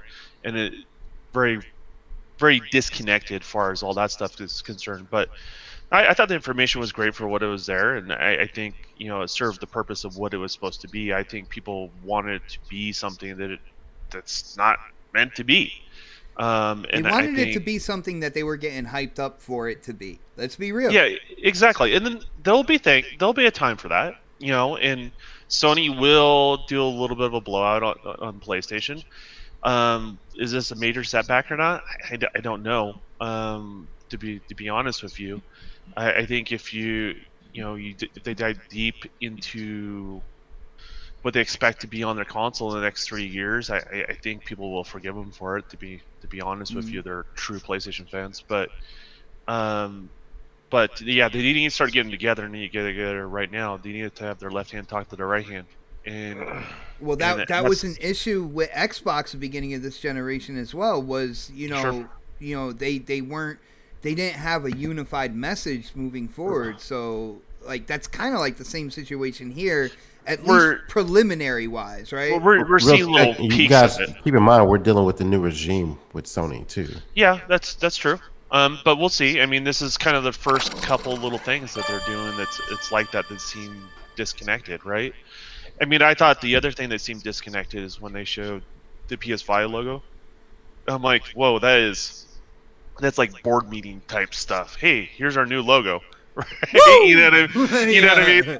That's not It got well, public according to use people stuff. on Instagram, it got many hits on Instagram I'm and, sure it and did. Twitter. So I'm sure it did, but but also you can look at traffic every time Xbox releases something. There's a huge spike in search for PlayStation 5 news, right? So I mean that stuff happens. Anytime there's PlayStation 5 news, there's a spike on the Xbox One Series X news. I mean that's just how that sort of stuff is going to happen because people want to do the comparisons. I think that's perfectly normal. I think what's also weird is more and more developers we want to talk about this stuff openly, right? And because what it does is informs people like this podcast and other podcasts what's really going on. But every time we do that, we're typically faced with these sort of reactions that like what Sony's seeing with this, and it makes the development community go, well, maybe we shouldn't talk about it with the general public because maybe they're not ready, and for that sort of stuff. And so your guys' reactions kind of matter to this sort of stuff, and it needs to be proportionate because if you guys want to know information earlier on, and I think that's what everyone's kind of starving for, you and you want to be part of the conversation, what developers are having, you have to put in proper perspective of what it actually is. And I think that these sort of negative reactions to it, I think it hurts more you guys than Sony, to be honest with you, because you're going to get less and less of this stuff down the road. well, I will definitely disagree with you on it's hurting us on the basis of like I've gone through in this generation, leading up to the new generation, and I'm trying to tell people, and there's a couple PlayStation people as well who are trying to tell people, when it comes to a new gen, be careful because everything can change. Yeah, that's true. When it comes down to it, when we talk about how many people have PS4s this generation, they obviously dipped into the casual market, and of course there are people in that community that bought it, especially the original, the base PS4. They bought it because of how it was marketed, and it was marketed as the world's most powerful console.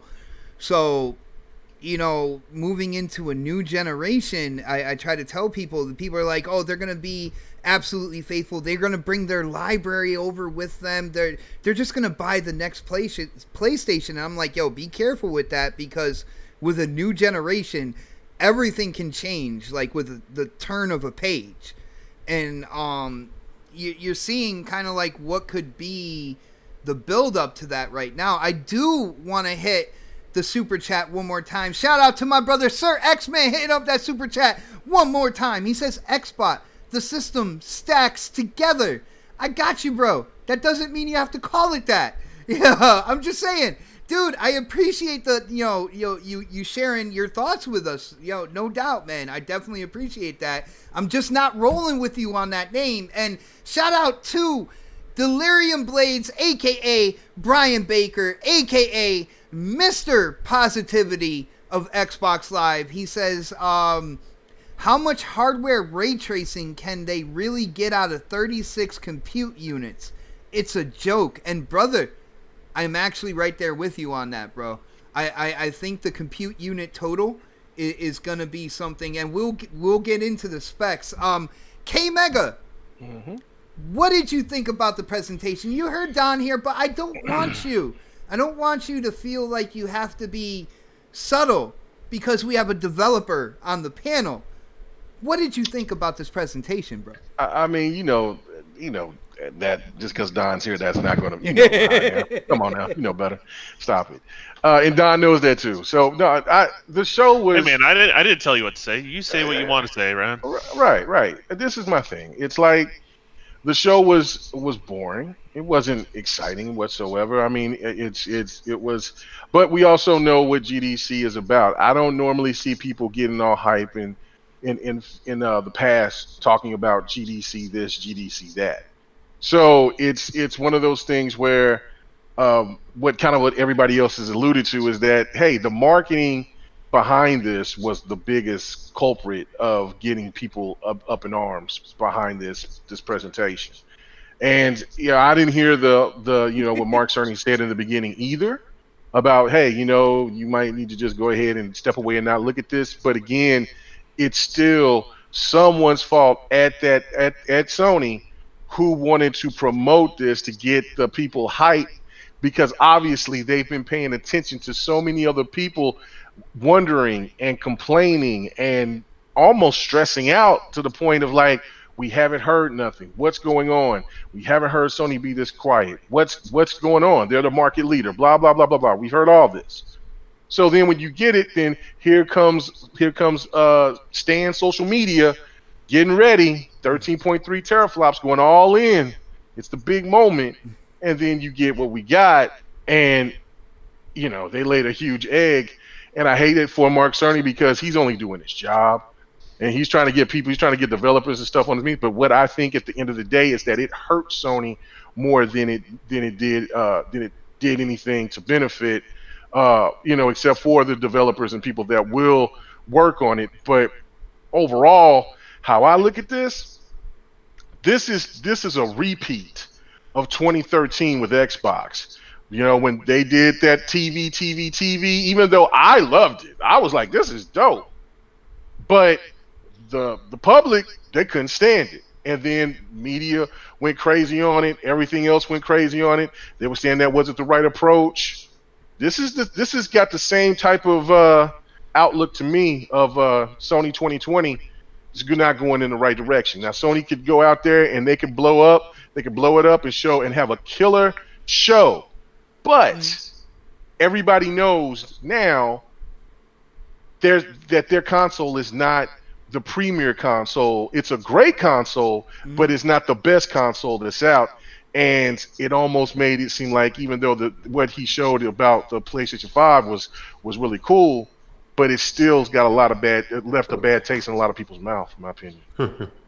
This reminds me of? What? Like, remember the movie The Waterboy? And the Waterboy's coach had the same fucking playbook forever. And then he finally changed that shit up, and the other coach didn't know what to fucking do.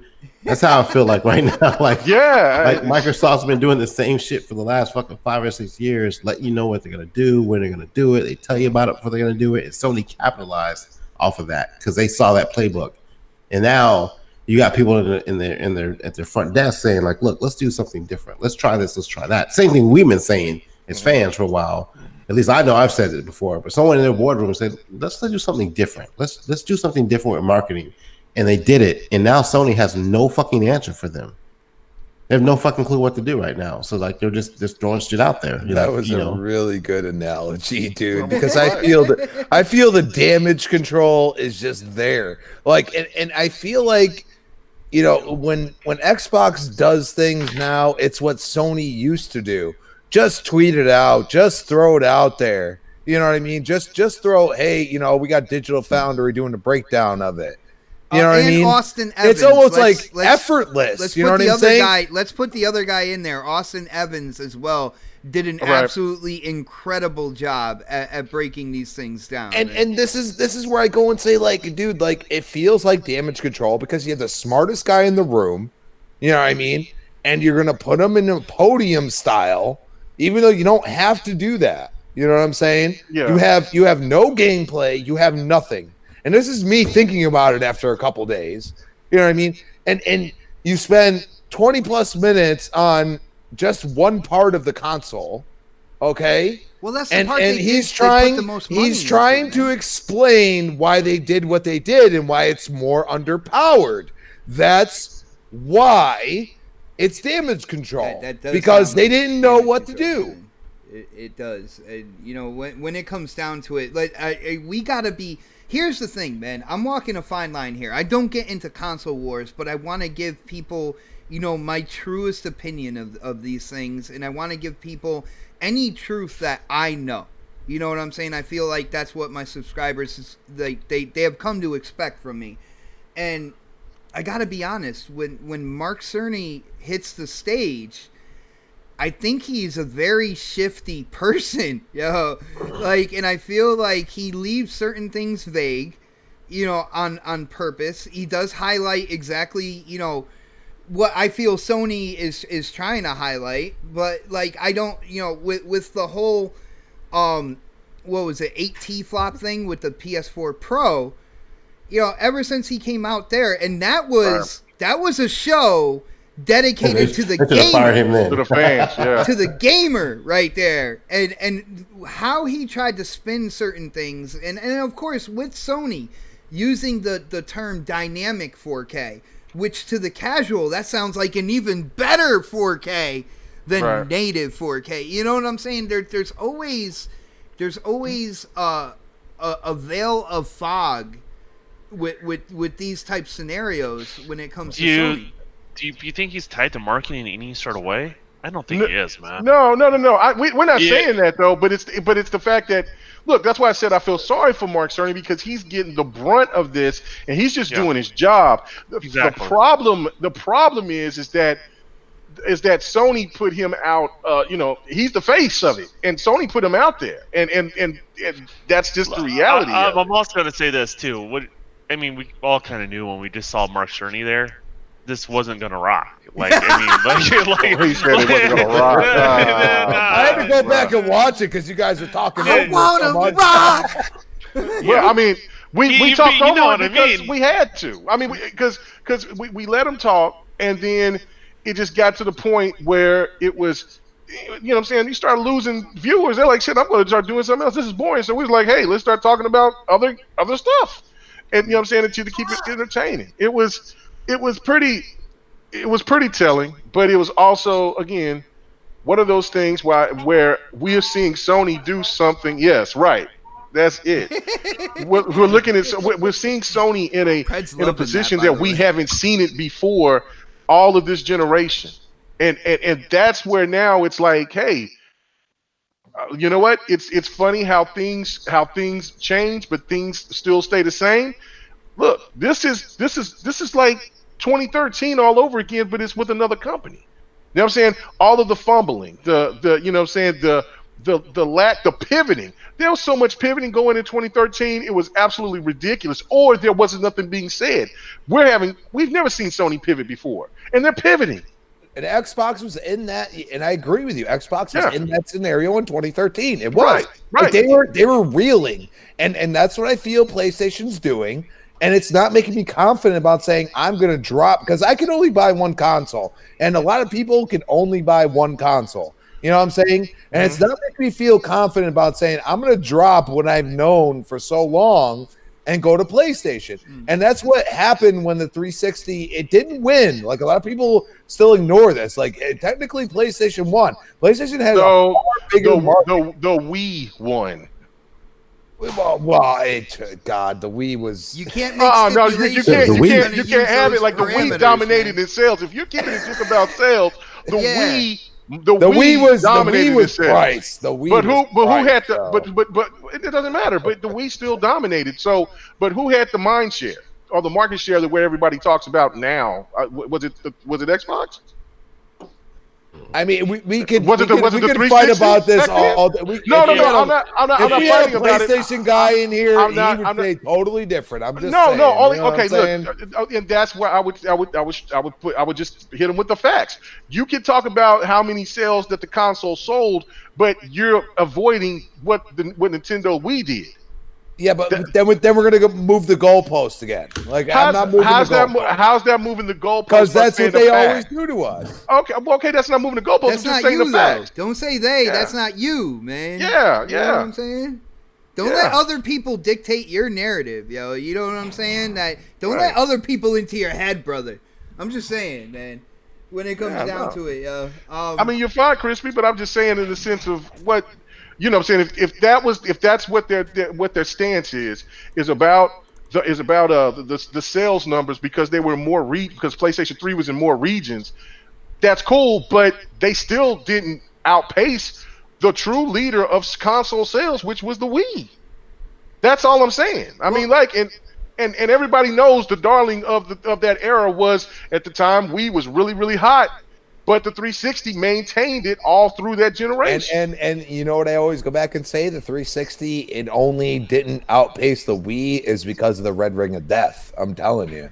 Well, because that affected so many consoles. That affected my console myself. And I still continue to go back to Xbox at that time. Guys, we're talking about the 360, the Wii, and the PS3 right now. I'm gonna bring it back up. Well, you got to go back to the past sometimes to see the future. You know what I'm saying? Like, make us look like old ass gamers. All right, keep on going. We're all old ass gamers. Yeah, I know. Right. Yeah. I don't need to be reminded every day though. what do you say, Don? It's like trying to what is it? Try herding cats. Herding cats. There we go. Yeah. No, Crispy. I'm going to you, but I'm bringing it back to the topic at hand. What did you think about the presentation? You know, not really the specs of the system yet. We will get into that, trust me. But what do you think about the presentation? Was it something that you got into, or what was your deal? I'm not ignorant. I know a little bit about tech, okay? And the problem I have is you're going to go and tweet it out. You're going to have everybody get hyped about it. Like, I'm a gamer at the end of the day. Like, a lot of people just think I just love Xbox. I played on PlayStation for like 15, 20 years. I'm not going to count, every day, but, PlayStation 1, PlayStation 2, and I almost bought PlayStation 3, but the problem is that it was $100 more than Xbox. And that's where I go and say, they're reeling because I feel like the price is going to be the same as the competitor. And I feel like they're in a corner right now and they don't know what to do. Like, you need to bite back sometimes. You know what I mean? You don't put Mark Cerny up there. You say, okay, we're going to... I hear he's a biter. I hear he's a biter, though. He likes ears, though. We know that. Oh, no. Yes. But in general, like, it felt damage control because you put the smartest person in the room. You advertise across multiple, like, Twitter's big now. Twitter's huge. Mm-hmm. You know what I'm saying? So especially you with have everybody a lot home. And a lot of gamers, like hardcore gamers, who don't quite understand what the Don knows, you know what I'm saying, are still going to tune in because they want to know. And in the end, you presented to us the way you did. And like I said, you spend a certain amount of time about the best part of the PlayStation. And I understand that you have to, but you could have just tweeted it out. Right? Well, no. If you were that confident about that part of the console, just yelled at me. You could have just tweeted it out, okay? No, that's just his indoor voice. Don't worry about it. He didn't yell at you. He's just passionate. I wouldn't say tweet it out, like, but I would say that. But they've done it before. Okay, damn. I would say definitely kind of like mix it up within your presentation. If you're gonna have first party studio leads hyping it up out there to the masses, then put demonstrations. Demonstrations help out developers as well. I know they and I will confirm that it does. That's one of the problems. Like when you guys see tech demos, we know what that is, but you guys see it out of context, and so that's part of that catch-22 thing again, right? Like they show it to us, we get the context of what it's there, right? It's not a game. It doesn't have other things running in the background. But everyone else goes, "Oh my gosh, that's what everything's going to look like." And then the first 2 or 3 years, or you have a crackdown situation, like they're like, "But it's not what I imagined," right? So like that's a catch-22 too. I mean, as I said, there are things that hurt you when they show this stuff, right? So if I had Jim Ryan's pants on, as a lot of people like to say, Phil, if I had Jim Ryan's pants on, I would have tweeted out what to expect from this conference. You know what I'm saying? Say, look, you're going to get the specs. It's going to be more dev focused, whatever. And people would have totally respected that, and I think they would have. I want to revisit the idea. Why does everyone think the pants has the power? I don't understand what's going on here. Yo, hold on, real quick. I just want to shout out to Emmanuel A for hitting up that super chat. Thank you for the support, bro. He says Xbox has and will always be the best box. They are literally the only one with box in their name, so I will agree with you, bro.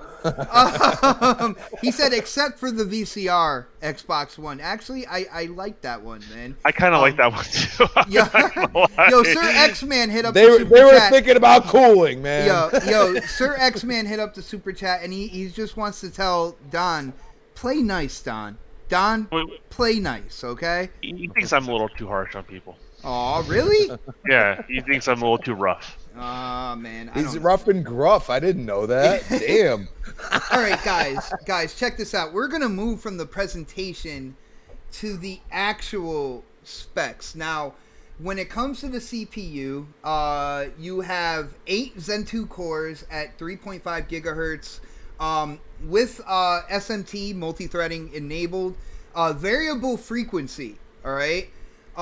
You have the GPU is 10.28 teraflops, so almost 10.3 teraflops, 36 compute units at 2.23 gigahertz frequency. Again, that is a variable or capped frequency. With the system memory, you're running 16 gigabytes GDDR6 with a 256-bit bus. Internal storage, which is the big thing that they were talking about, in the presentation, is a solid state drive. I don't have the speed on it. It's over. It's 825 gigabytes. It's 825 gigabytes. 5.0, I believe. A little over. If I'm not mistaken. 5. Don, what's the speed on the SSD again? Do you remember? On the Series X? No, for the PS5. It's around 5-ish. It's a little over 5, right? Yeah, which is absolutely incredible. That's when fast. You think about it. It's like, that holy really crap. Is. There's nothing out there right now that you can pick up for your PC that is that quick. So RAM's a lot faster. Well, yeah, and see, that's the thing. We will get to that. So, when it's all said and done, 825 gigabyte SSD. You heard the CPU, the GPU. Why not go to the guy who was late to the show but showed up? The Don.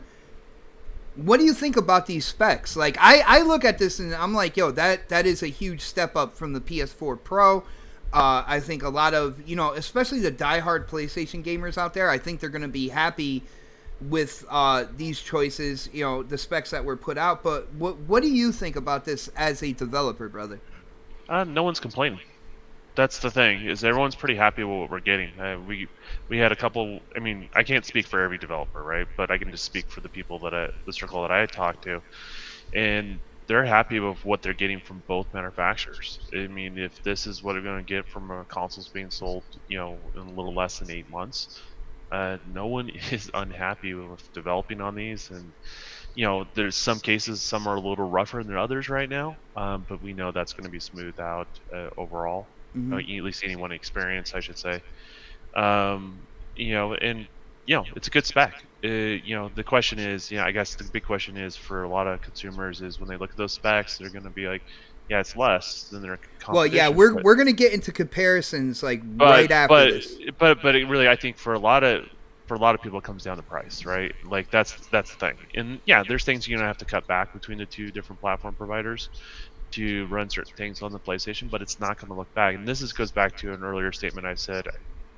I was around October. I keep saying October. I don't know if it was before October or after, but Everything happened in October. A lot of things happened. Yeah, well, a lot of things for me at least did. I saw a tech demonstration based on specifications put by a major engine provider, and what they predicted we're going to be able to do as far as performance profiles, and there was a difference, and yes, it was noticeable from somebody that picks up on those details. And I think honestly, other people are not going to be able to pick up on those details. You can get a mixed bag of how people perceive these consoles in regards to that. I don't think anyone's going to be wrong. Just some people don't pick up on those details, right? And I'll also say this, even though I know the significance of the differences between this and last generation, there's going to be a segment of gamers that are not going to see that. That's the harsh reality. And I don't think. Well, dude, the improvement, overall in the system on the chip, the SoC. You look at the CPU cores. You look at what's going on with the GPU and the architecture. That right there should show you it's like head and shoulders step up from what we've had this generation. You understand from a number perspective, but I always try to look from a broad perspective of all gamers, right? Not just the things I enjoy. And I remember we were talking about resolution, and I said, hey, HDR is going to be the much more noticeable thing, which is true. I am a believer. Difference, but it took you a while, right, to get there, right, until you had the experience. I have some people that have experienced that, and they can't see the differences. Really? I mean, yeah, but who knows? Maybe they may not be able to see the same color range. Maybe there's a lot of different things. I had to pick my jaw up off the desk when you said that. But honestly, they're not like fanning out or anything like that. They just don't see the differences, and so for some people, they're not going to know. That's where we're at as far as graphics go. Some people are going to pick up on this stuff. Some other people are not. The people that are going to pick up on this stuff are going to preach it, and then some people are not going to see the difference between the PS5 and the Series X. The difference will be there. It'll be right in front of their face. Doesn't mean they'll pick up on it or notice it. And that's the thing that people need to understand. So that's why I try to be very careful on the wording. Is if someone can pick up on the differences of the detail, they will notice a difference between the two consoles. They will be there on average. And yes, from a numbers perspective, almost on average, the Series X will outperform the PlayStation 5. These are true statements, but it's not that the PS5 is a slouch. That's for later, brother. But I'm just saying, it's not a slouch. It's a good console. It's good what we're getting in regards to that. And we always want more power, but for what we're getting and what they plan to put out there, no one's complaining. So. All right, and again, to the panel, guys, I am just asking about the specs of the PlayStation 5. We are going to do a comparison afterwards, but I want to give, the console its chance to shine, because at the end of the day, when it comes down to it, people are going to be like, oh, this person was dogging the shit out of that. And guys, for people out there, I've been there before. You know what I'm saying? For the people out there that are getting upset and stuff, like, dude, it's familiar territory. We'll get into that, but let's go to Crispy real quick. Crispy, specs alone. You said you know some tech and stuff like that. What do you think about the PlayStation 5? Do you see spec wise, graphically, CPU, GPU, what they're doing with the SSD? that the thing is insanely fast. I can guarantee, like, maybe 1-2 second load times or whatnot. Are you impressed with what they put under the hood when it comes to the PlayStation 5? I completely think it's amazing that they got such a high end SSD in there, and you could see why they went 825 gigabytes. I mean, it makes sense for cost wise. You have to do something. The problem is that where's the what are we going to do about the expandable storage? How much is the UI going to use? On top of that, you have to realize that is the CPU and GPU going to be able to keep up with the load speeds? I mean, a lot of people aren't thinking about that, but I mean, if you don't have you have 16 gigabytes of RAM to fill up, so this way they can, it can be processed. That is a great point as well. So in the end, like, we have to look at this objectively. I think personally, in my opinion, they have built this box to run their exclusives. That's what I feel like. Okay, I feel like they have to tout their exclusives. I mean, we've all seen on Twitter and everything else. Everybody's already went back to exclusives, and some people are touting this SSD. The problem is those multiplats are probably not going to spec to that anyway. So in the end, you kind of sit there and go, SSD is great, but we don't know what expandable storage you're using. Okay, if you're gonna use a regular, Seagate hard drive or something, that's not going to do the same as you'll probably be at the same load times as somebody using the expandable storage from Series X. So, I mean, like I said, when the presentation happened and you spend that much time on one particular thing, you're touting it, and I understand you're touting it because it's impressive. I mean, the sheer distance between the two SSDs is incredible, but in the end, the way the games are, you're talking 3 seconds difference, and you're not talking about all the proprietary things that are involved with Xbox and how they run their software. You know what I mean? So we don't know what Xbox has to replace, quick resume. Like, we all saw that. That was impressive. All right. You're bleeding into the next topic, man. It can be short and sweet what you think about the system, and we're gonna pass it on to the next panel member or whatnot. But yeah, I know it's really hard, guys. It is really hard. But when it comes down to it, let's give PlayStation, the PS5 its chance to be out there solely right now on this show, and talk about whether or not you were impressed, what you were impressed about when it comes to the specs and stuff like that, and then we will get into the comparison. Okay.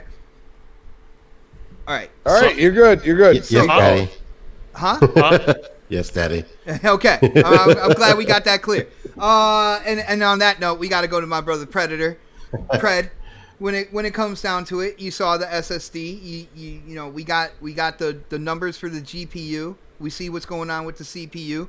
What do you think? Are you impressed? Is this a nice step up on the PlayStation platform from the PS4 Pro to the 5, in your opinion? From the Pro to the 5, I think it's like if you move on to this console, you're not going to be disappointed. It's a huge step up from what they have.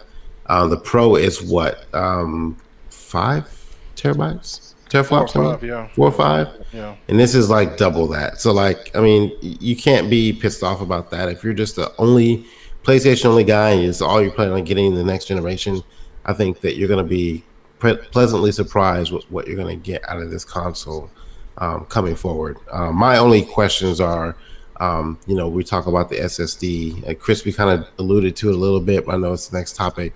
What's being used as far as that power goes, and then like the ray tracing stuff that seems kind of like up in the air to me right now. That they're not talking about it's a full ray RDNA 2. It's kind of like an RDNA 1. And again, I'm talking tech stuff, which isn't really my forte. But I'm just looking at what I've seen on Twitter and why I've seen it on Twitter. Like, that kind of concerns me because I want some clarification on that. They did put in the graph total ray tracing all the way at the end of their graph. So they did put it up there as saying they could do it. They have dedicated ray tracing cores. So is it They have RDNA RT 2 or cores. not? Well, RDNA 2 is the only thing that has dedicated ray tracing cores. Yeah. But at the end of the day, I think you're right. I think, compute units to do all the math and everything like that. I think compute units they are a factor in this. Okay. Mhm. But yeah, I'm right with you, man. For the people who are hardcore dedicated, they're just PlayStation all day, nothing else. I think they are going to be definitely happy with their purchase coming in. You talked about the raw graphical processing power as being pretty much double what the PS4 Pro offers. That right there, I mean, double the power is a marketing kind of like saying right now with other companies out there. So yeah, no, I'm definitely with you. Yo, shout out to Emmanuel hitting up that super chat one more time. He said, Dev said the PlayStation 5 SSD is for VR on Hip Hop Gamers interview. Now, I'm not What? going to downplay the developer, but bro, Hip Hop Gamer has been proven to be more wrong than a broken watch at points in time. So, like, take that with a huge boulder of salt. Not a grain, not a rock, but a boulder of salt, brother. But definitely it comes from a developer's mouth, then it's got a little more oomph to it. K Mega. Yep. PS5. Just the specs alone, what they've shown. Are you impressed? Is this a good step up from the PS4 Pro? Is it enough of a step to be considered next generation in your opinion? Oh, absolutely. It's going to be a fantastic console for the diehard hardcore PlayStation fan. The one thing that I look at it as what PlayStation's strategy is, and I have to agree with Crispy on this, is that because I think Crispy was the one that said this, is that they are going to be more on the front of dedicating of making their first party exclusives look so much better than anything else that's going to be second or third party, because they have the assets to do it. Because in the studio will have more time to work on those type of games, like the 3D audio, and for also that SSD drive, and then also with that crazy engine that they got. When we see how games look with it now, it's going to look even better. So when it's not so much about that they're dead, because where some stands are getting this thought process that PlayStation is not going to put their first party games on PC. What they're going to do is that they're going to rival high end PCs with great looking visuals through this new PlayStation 5. So therefore, it'll make people say, "Look, I don't even have to buy a PC. I could, or even try to build one. I could just buy me a PlayStation 5, which is going to be a lot more affordable." Oh, that's the dedication to the first party I think that PlayStation is talking about. Another thing too is, of course, load times are going to be fantastic. I mean, it's They're going to be crazy. incredible on the PS5. Yeah, it's going to be incredible.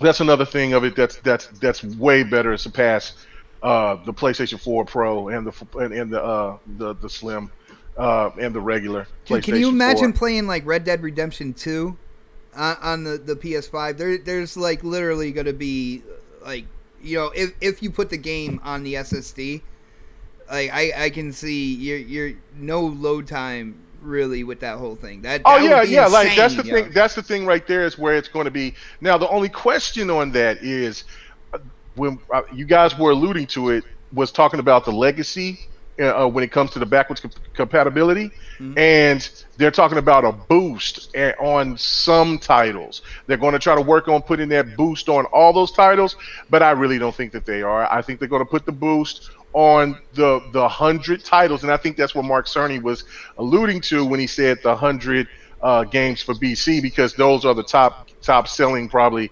PlayStation 4 titles, and that they'll have some kind of boost. So Call of enhancement Duty for getting those that games. boost. So yeah, so yeah, I think so. Like all those marketing deals that they'll have, that they had, and they probably will still continue to keep. yeah, they're going to be boosted, and then they're going to be really fast to load. Like I can just imagine what, like you said, Red Dead Redemption is going to load, BNBC, and also Grand Theft Auto 5. So that's a win. That's a win. Now it also, some more wins is the fact of their lineup. PlayStation game lineup is fantastic. Now I know that this leak came out about the whole PlayStation trying to acquire three titles from Konami. It came from Hip Hop Gamer and stuff. Oh, But so yeah, I didn't know that until earlier oh, this morning, and I said, oh shit. But you know, shout out to Hip Hop Gamer. He's a good dude, man. I met him a couple of times. He's really cool. But yeah, he's been wrong on the backwards compatibility thing, and he was wrong on some other stuff, and he might be wrong on this. But if they do acquire those three titles on top of everything else that they have a winning lineup to stand up against anybody when it comes to first party. I mean, because if you got Castlevania, Metal Gear, Silent Hill, then you got God of War, you got maybe in Last of Us, another Uncharted. Um, uh, yeah. But I mean, if yeah, those three franchises are going to one studio, like, can you yeah. imagine how long it'll be before you get any iteration? You get like a new iteration of all three of those, especially the studio that they're talking about with Kojima. Then I'm Right, just right, and saying. then and unfortunately, it'll be another Death Stranding. But I mean, hopefully, But see, that's another thing that I said too, as well, is I said this on GRG last night was, hey, I understand if he do get these games from Konami, doesn't that mean he's got to go back to the pew pews? I mean, because he's really adamant about that. Us dumb Americans don't like. I mean, only like to play games with guns, and he likes to take something out. So, which means if he do get those games, especially Metal Gear, then that might take those games to a whole nother direction that some gamers might not like. But that's a whole nother topic for a whole nother situation. Yeah, dumb The Americans, man. We don't like throwing urine grenades. We want to use guns. yes, so yeah. PlayStation has a lot of PlayStation 5 have a lot of things to the gamers should be really happy about it, and I will eventually get one, just like I've gotten every PlayStation. But it's but the one things that you have to question is how committed are they to the backwards compatibility? I know that they had to pivot and change up and say, oh, we're working to try to get to those 4,000 titles. I think that's bullshit, in my opinion. But 4,000 on PS4. I counted right, 22,077. they were counting PlayStation Now and what they have. So I don't know where that number came from or whatever, but they just want to make people just think like, man, we're gonna give the world to you. No, you're not. And so I think that they'll go heavy on some especially the first party games and some third party, second party games that they've had success with, and maybe hit you up with a couple of little here and there. I just don't think that they're going to go like what the competition has done. And also the one setback is that I read is with the SSD and with the 3D audio is that not all developers will be able to use that because they also port these games. They also make the games for Xbox One. They're trying to put games on the Switch and for PC. So those things are And great. PS4 ports, because Sony said that Right. they're going to be supporting PS4 as well for over a year. So that would mean I would think that even their first party, what you're going to see is a PS4 game and then a port to the PS5 as well. Mm-hmm. So yeah, so that can add more to crunch and all this other crazy stuff that we've been reading about. But I know. So I know Don's probably putting his fist in the air. There, you bastard, mega! But it's just one of those things. Like, look, for what the console is going to present, it's going to be great, and it's a huge leap forward, and PlayStation fans should be happy for it, and just gamers in general should be happy for it, because now we're talking about consoles that's in the high end PC space, and that's something we've never ever experienced ever before. So it's great. Nice. And now see, I was nice about this. When you thought I was going to go crazy on it? No. I mean, there's nothing really to talking about it, by itself. You know what I'm saying? Like, it is definitely a huge leap to the PS4 Pro, And it's something that, you know, our PlayStation brethren out there, those diehards that won't get anything besides PlayStation, I think they're gonna really enjoy. Oh, and the PlayStation VR too. Yeah, they also get that as well. So yeah, they win which it. Which I feel will be talked about in the future. Yes. You know, their next iteration of that headset or whatnot. So I still think that there are things that need to be said as well. They didn't get into the controller if they're moving forward with the patents for, you know, monitoring your heart rate, all that good stuff. So Sony still has more to talk about, but we're going to transition into the next topic. You know, with that being said, the numbers are on the table here. And, you know, coming from somebody who is, you know, played 99% of this generation has been played on the Xbox. When we first started this generation, the Xbox was deemed, you know, the weaker console. And I remember going through that whole situation. Now, at the end of the day here, I will say, no matter what is said, these consoles are a step up. They are a true next generation in console gaming. So everybody should be happy. But we have the numbers on the table, so let's compare here. Like, when it comes down to it, we have the Series X, we have the PS5. Now, again, another thing I want to say here is when it comes down to it, Sony has been really, really touting their SSD. And there's people that are saying that now the SSD is the end-all, be-all in hardware development for games. And huge shout-out to Rain, hitting up that super chat, our brother Rain G4. Will you guys donate your ears to Sony? Dude, I don't want my ear being on somebody's necklace while they're over there, you know, working on new hardware and stuff. That was one of the craziest things. I mean, I can see why, I guess, you know, but just to hear that person talk about that and say, you know, share pictures of your ears, videos even, like, it did definitely creep me out, brother. Thank you for the support, bro. Really appreciate that. People are championing this SSD as the end-all, be-all. Now, the last time I checked, system memory, RAM, is where these games are processed. So, like, it would be in the RAM in terms of speed and stuff like that you would see any real difference to processing power here. At the end of the day, it looks like Xbox has the more powerful system. Let's you know, Pred's not a tech guy, so let him share his thoughts. We're comparing the Series X and the PS5. Now, with you not being that quote-unquote tech guy, what do you get from these numbers? What in the comparison, what do you feel is the difference between these two, and what is the conclusion you come up with, bro? Look, I look at both comparisons. Who has more? And if you got more, you win. And Microsoft has more, and I go from there. Like, the SSD isn't really, again, I'm not a tech guy, like you said, like 10 times now. Yeah. Like that, the speed of the SSD, you know, in comparison to what Microsoft has on their side, doesn't matter to me. Like, it's not that big a deal. What we're saving, like, what, 3 seconds? I mean, like, if I dealt with this generation and what we had to deal with Red Dead and Destiny, I'm pretty sure I can survive an extra, you know, 3 seconds on a comparison on what Sony's got on their side.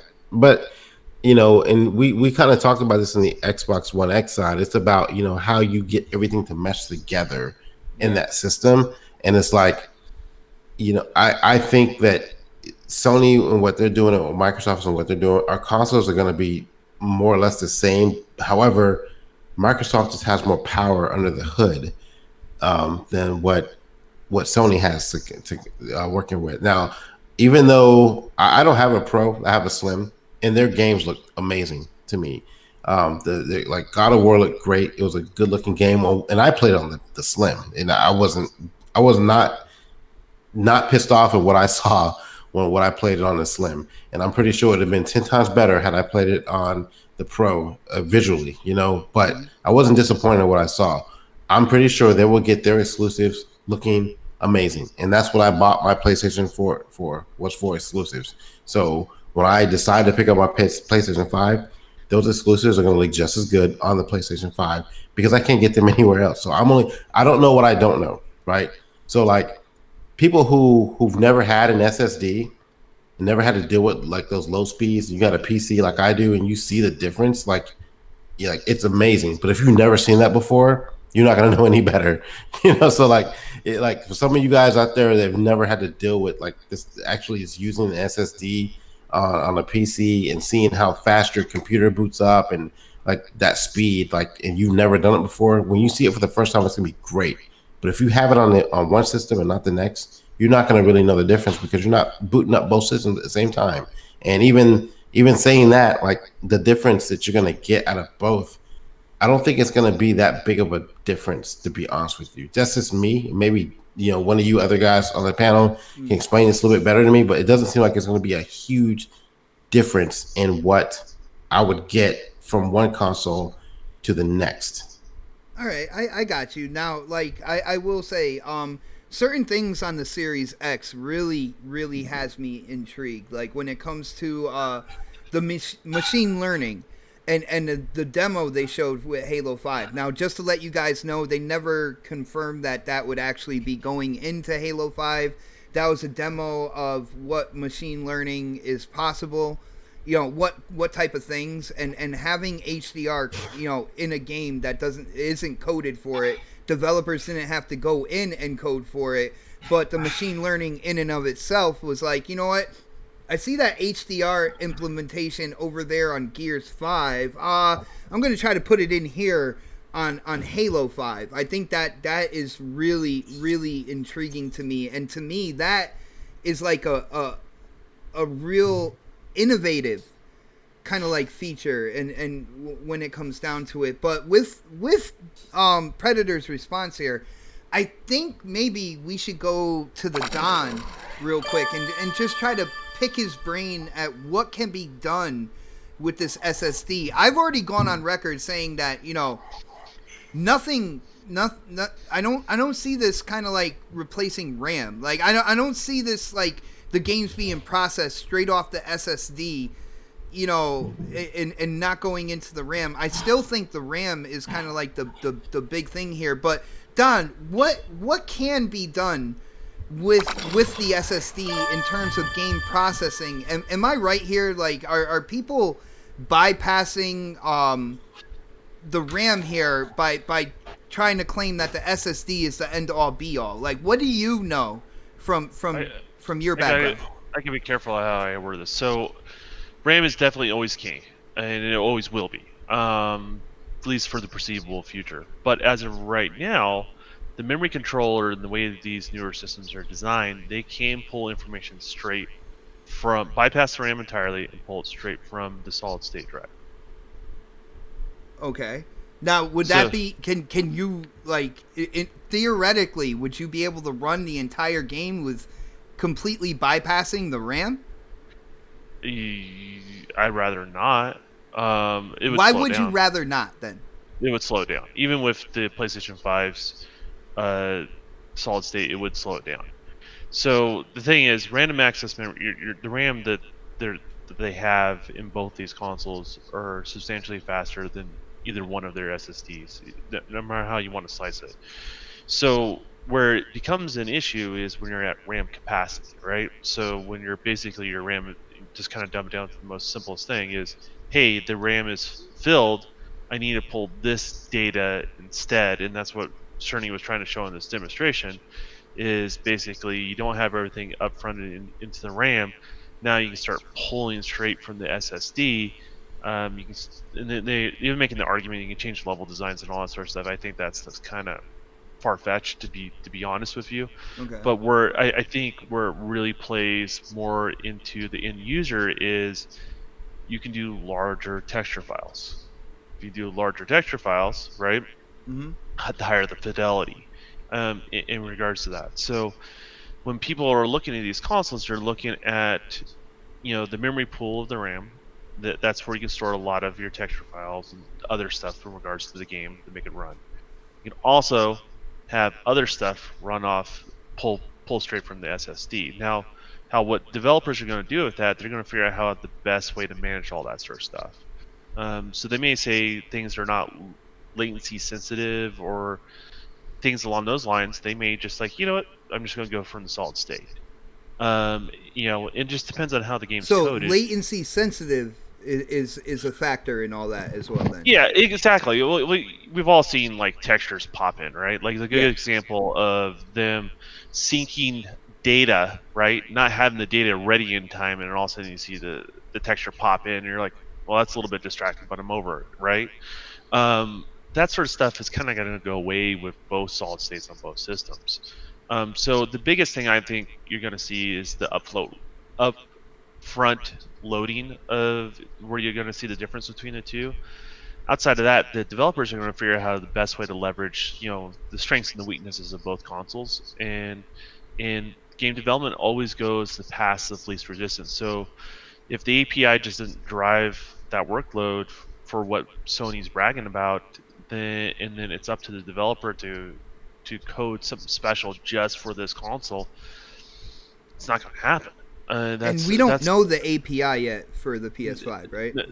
Yeah, there are a lot of things that are unknown still. And things are being released as development kits are going along. So I don't want to speak too early on that, but that's the thing. So like if the developers are going to have to do some proprietary special work to take advantage of that particular piece of hardware that's out of the way, I guess is the key word, then they won't use it. If it's simple, they will. I mean, a perfect example is ESRAM, like in the Xbox One, incredibly fast, but it was really really small, and you just had to break up your code so much it just wasn't worth it to developers, so they just ignored it. um, and it was in the grand scheme of things, it was actually faster than their competition, but no one utilizes it. So you can have a cool piece of tech, but if it's not the path of least resistance, the developers are going to have a little bit of an issue with utilizing it the way that I think Mark Cerny is trying to preach. I think what developers are going to do and what Mark Cerny was preaching, that I think that's where the difference is going to lie. Where I don't think developers are going to utilize it exactly how he imagined it, but it's going to be a great tool. I don't think it's definitely not going to be a bottleneck of the system, I All guess right, is the Don. best way to say it. All right, Don. Just hold on real quick because I think a part of the super chat. I would love to hear kind of like your response to it. Yo, there's 2 super chats. Shout out to Rangy for hitting up that super chat one more time. He said, "Will the SSD cause the PS5 to go rogue?" No. I think that's a no. All right. Now, Face 23, Brooklyn, New York, hitting up that super chat. Thank you, brother. He is here every week. I really do appreciate that, and I appreciate everybody in the chat. He said the SSD is not only about load times you guys are ignoring. Well, we're not ignoring because Don is breaking it down right now. You got to give people a chance to speak here. Well, we're ignoring that, and a lot of devs on Twitter, third and first party, are saying the SSD will be a game changer. Now, I'm going to put my 2 cents on here. A game changer for what? A game changer for that platform specifically? A game changer for them, or not necessarily for you. Exactly. You guys got to keep in mind, like, majority of the games that are out there are still also going to be released on PC. That's unique, and it's only unique to that particular platform. That's where it gets a little tricky, right? It's not just cut and dry. It doesn't mean people won't do it. It's just the chances are less, in regards to that. And that's just being real about it. And we can go back in history. We can go back to the cell processor of the PlayStation 3. You get great results, but not a lot of developers were leveraging those results, right? Like it just didn't work within their time and their budget and all that sort of stuff, right? You look at the ESRAM on the Xbox One. These are examples, and they're on both sides where there were some advantages if they took advantage of it, but they chose not to. And there's a reason why. It comes down to money and time, and is it going to be worth it for them? I just don't think. I'm not trying to talk negatively against that. I'm just trying to put it in perspective for people. And games you're going to see are just going to look more beautiful. I mean, that's really what it boils down to. And the potential I see for this particular hardware is allows them to stream more data, larger texture data, that sort of thing, and they can manage that stuff a little bit better. And as long as the GPU can push it out, then you're going to be able to see even better visuals than what you would expect. I mean, that's what it comes right I down to. I saw somewhere, and I forget where, but you know me, I go through and I try to research as much as possible, with pulling from the SSD like straight to the game, right? Skipping the RAM. I hear it like it has to be like a whole file type situation. Whereas with system memory, it can like pick like pieces out that it needs to put in. I don't know if that makes any sense to you, Depends Don. on the game. Depends on the game and the code. Okay. In regards to that, so who knows what innovations will be made there with these newer SSDs on both systems. So that one I try to reserve because I'm not coding, right? I'm the graphics guy that gets told no, I can't do that, or yes, we can do that, right? Get a little So slap on the hand. No, can't do that. yeah, Stop. and then I get bummed that the graphics that I create can't go in the final product, right? Like, I mean, that's realistically, I mean, to kind of dumb it down, that's more or less what I'm doing here. But That's your I life. understand that. I understand the inner workings and why things are done, and I communicate with people within industry all the time. So I think people want to use it as a bragging point. I get it, but Xbox guys can do the same thing if they wanted to. They can brag about the speed of their RAM. It's faster, Yeah. Well, substantially dude, faster. that's another thing, real So- quick, while we're talking about this, because the RAM is set up on the Series X to have two speeds. That one that's quicker, in comparison to the PS5, and that's like 10 gigabytes, and it's quicker than PS5, and then it has 6 gigs, which is actually lower.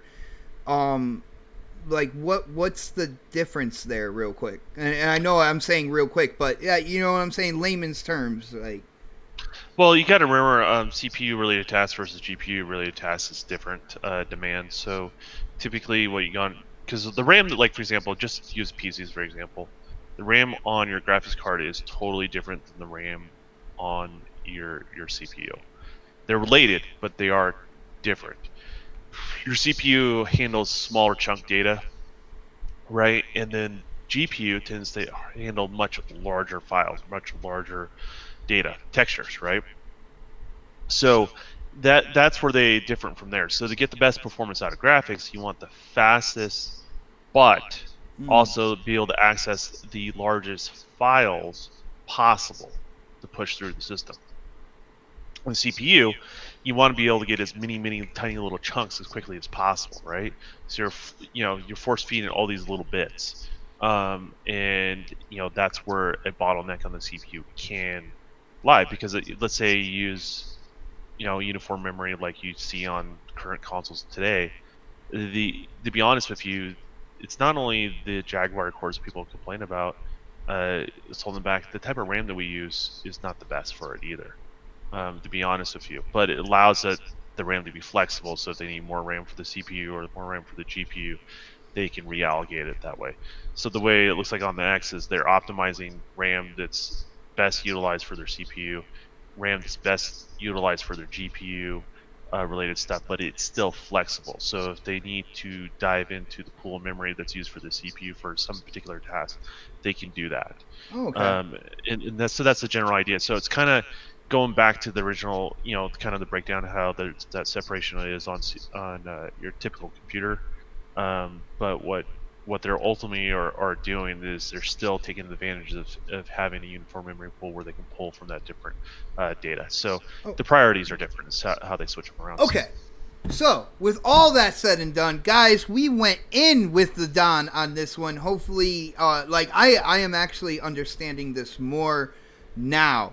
Even, with everything I've looked into, and the Don helping kind of like streamline all that information. I gotta say, I am really excited about the Series X. I think there was a lot of thought put into this. I think there is a lot of power underneath the hood. Now, Don, before we move on to the next panel member, I gotta ask you, in terms of comparison, It looks like the Series X is the more powerful system. Am I wrong? There's no way around it. It is. There you go. It just is. But the thing is, it comes down to the basic fundamentals. I think for any gamer. What about PS5 being the quote unquote fastest? In certain areas, sure. In certain areas, like in certain areas. I mean, you can compare the numbers. You can see processing power, though. Like, I just wouldn't put too much weight into it. I think it comes right down to it comes back to the basic fundamentals from the beginning of this current generation going into this generation. If the consumer can see the differences that are there, then you have to ask yourself. I think they will with ray tracing, dude. I think well, there's going to be an issue. I understand that, but quit jumping the shark just for a sec. If the consumer can see the difference and they're noticing it, then they're left with the choice to understand if that difference is worth the money or whatever that they're presenting as a hardware platform. And I would say it's always up to the consumer to decide what's there. It's up to these companies to put the best foot forward to convince you to spend their dollar with them, right? So, but yes, I mean, the X is going to outperform the PlayStation 5. I mean, it's just the Series X. It's just going to. But then again, you guys have to judge for yourself. Watch the game, see what you think about them, and buy where you want to buy. That's where it comes right down to. Nice. All right, man. And we're going to move on to the other panel members now. Now, Predator, I will give you a chance after hearing everything that Don said. I will give you a chance to. If Fred already went, I thought. Yeah, no. I'm going to say at the end. Okay. See, you gotta trust in your leader, Xbot. I know what I'm doing, bro. Trust in the process. Yeah. I will let you if you want to change anything from what you said. Reading comprehension isn't really used in Oklahoma. Oh, damn. I probably got subscribers in Oklahoma, so. Obviously, I mean, you're at least one so subscriber in Oklahoma. There's nothing to be read. He spoke it. He spoke it. So obviously, you can't pay attention to somebody fucking verbally. The fuck out of here, K-Mega. Texan. K-Mega. Home of the Sooners that keep whooping them Texas Longhorns ass. Keep going. Let's get into this, K-Mega. Like when it comes down to it, we're comparing the Series X and the PlayStation 5. You heard everything that Don had to say, man. He really put a lot of information out there, and I definitely appreciate that. I personally feel he said that it'll be up to us whether we can see the differences. I believe the compute unit count being 36 in comparison to the Xbox's 52. We haven't heard anything about machine learning in the PlayStation 5 as well, which is something I am really interested in after seeing the demonstration that Xbox showed off. Thank you, Xbox, for letting people know exactly what's going on and showing it as well. Comparison, man. What do you think? PS5, Series X, most powerful? Your thoughts? What's going on, bro? All right, man. So, there's quite a few things. I'm not really the tech guy either, but I've really been looking at a lot of this stuff. And, I mean, there's a lot of things that's missing when it comes to the PlayStation 5 compared to what the Series X is going to provide. I've said this earlier. I mean, you got the variable rate shading, you got that architecture, you got the DX ray tracing, which ray tracing is also on there. So I guess you might extract. Well, it's the Direct 12 though, and see the DirectX 12 Ultimate. That's its own monster itself. You got the auto low latency mode, you got dynamic latency input, and other than the ML, the other thing that the PlayStation, unless they reveal it once they show the console, they don't have smart delivery, and that is the game changer. Smart delivery. No, I think they're gonna do ports, so they don't need smart delivery, bro. Well, but hold on, but what you said when we were talking about this, when we made a bet, is that they were going to do something a little bit different, and so then that would mean you would be believing what I was saying. So you're saying that they're going to, they're not going to be charging people? So this No, I comes said they're down to going a to be bet. charging. That's Well, what double. it goes back to a No, bet. I said Anyway, they're but going to yeah. Oh, okay. I said All they're right. going to be charging people. Is what I Okay. said. I said they're going to Yeah. make a port. They're going to make a PS5, The Last of Us 2, with all the bells and whistles, and that they're going to expect people to buy But it you again. just said that they're going to have a port, so you're saying so. I mean, come on a now. port to PS5 that's Uh-huh. made for PS5. It's going to be its own game, Okay. as opposed to the PS4 The Last of Us 2. Like, yeah, you can play The Last of Us 2 backwards compatible, but Right. it's not going to have the any of the ray tracing or any of the bells and whistles that the PS5 will give you. It's going to be a port that you have to buy again. So what's the boost that they're talking about then? The boost will it'll steady frame rates. It'll possibly improve resolution. When it comes down to it, it's anything I thought that we would can be be. done. I thought. I mean, so it's not going to fully. It's not going to be a full enhancement like backwards compatibility will be with It's the not going to Xbox. be all the bells and whistles that you Yeah, can get from the it's- PS5. So to clarify what it's doing, it's basically say if frame rate was target 60 and the game Right. dips under 60, it'll hit that target 60 and Yeah. it won't dip under. It'll be Same thing with- boosted. Same thing with dynamic resolution. The resolution won't drop. It'll There you stay go. constant to where they're at. Now, what that also means is the developer can patch it and they can raise those limits if they want to. Right, So but they keep that won't in be. mind. But They won't do again, it will not be enhanced like what Xbox is going to do Well, with I theirs. would say that's premature one way or the other because it Okay. would be up to the developer on that point. So, like, if developer doesn't do anything, no, it won't be enhanced. It would just hit its targets like it's supposed to because there's that much overhead. But Well, I mean, we've already seen games being enhanced by backwards compatibility on Xbox already. yeah, So but why that's would they not do that? And they said Well, they were going to do it. Well, Sony and Microsoft are not the same company, right? There you go. Like, Okay. So that's that's the thing. Yeah. So okay, all right. I mean, yeah. Yeah. Now I'm like, let's I mean- get to the nitty gritty. I understand you got to be politically correct. No, but- I'm politically correct, but I'm straightforward about it. Like, Yeah. I mean, Microsoft has a history of it, right? Mhm. They have a history of as the PC world grew, the abilities would grow, and they've also have that relationship with developers. Can Sony possibly go down that road down the road? Sure. And that's the thing I would say. I wouldn't tell people to count Sony out. Look at everything they're showing you guys now regarding backwards compatibility and what we're seeing here. Hold it in the context of right now, right? Because their competition is doing something different. And it's not out of the realm for them to be able to do it. It's just they're going to have to work at it to get there, right? So, look at it from the here and now. But I would say definitely don't dog on them because it may catch up to you. I'm for not. sure. I'm not dogging on them. I'm just saying. Look, I mean, they say speaking in boost. I'm Oh, speaking you in mean in general. general. Okay, I in got you. general, because it's not just Right. you, right? I'm speaking to an Right. audience. So Okay, all right, and so it's this. It's like, okay, well, you get boost, but and also they like you said what you alluded to. They haven't been in.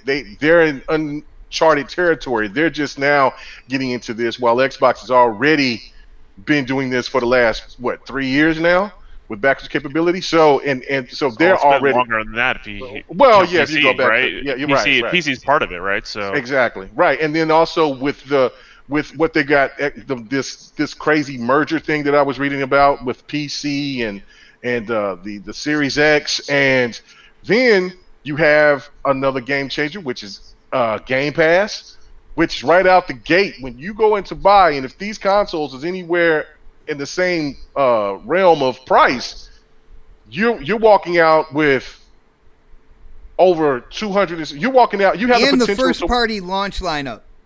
yeah, you're walking out with potentially thousands of games when you could have maybe 100, if you know what I'm saying, or however many games that you got in your backwards compatibility PC stash. So on the PlayStation end, and we don't even know if they can use certain. I guess they have to use their old hard drive if they want to.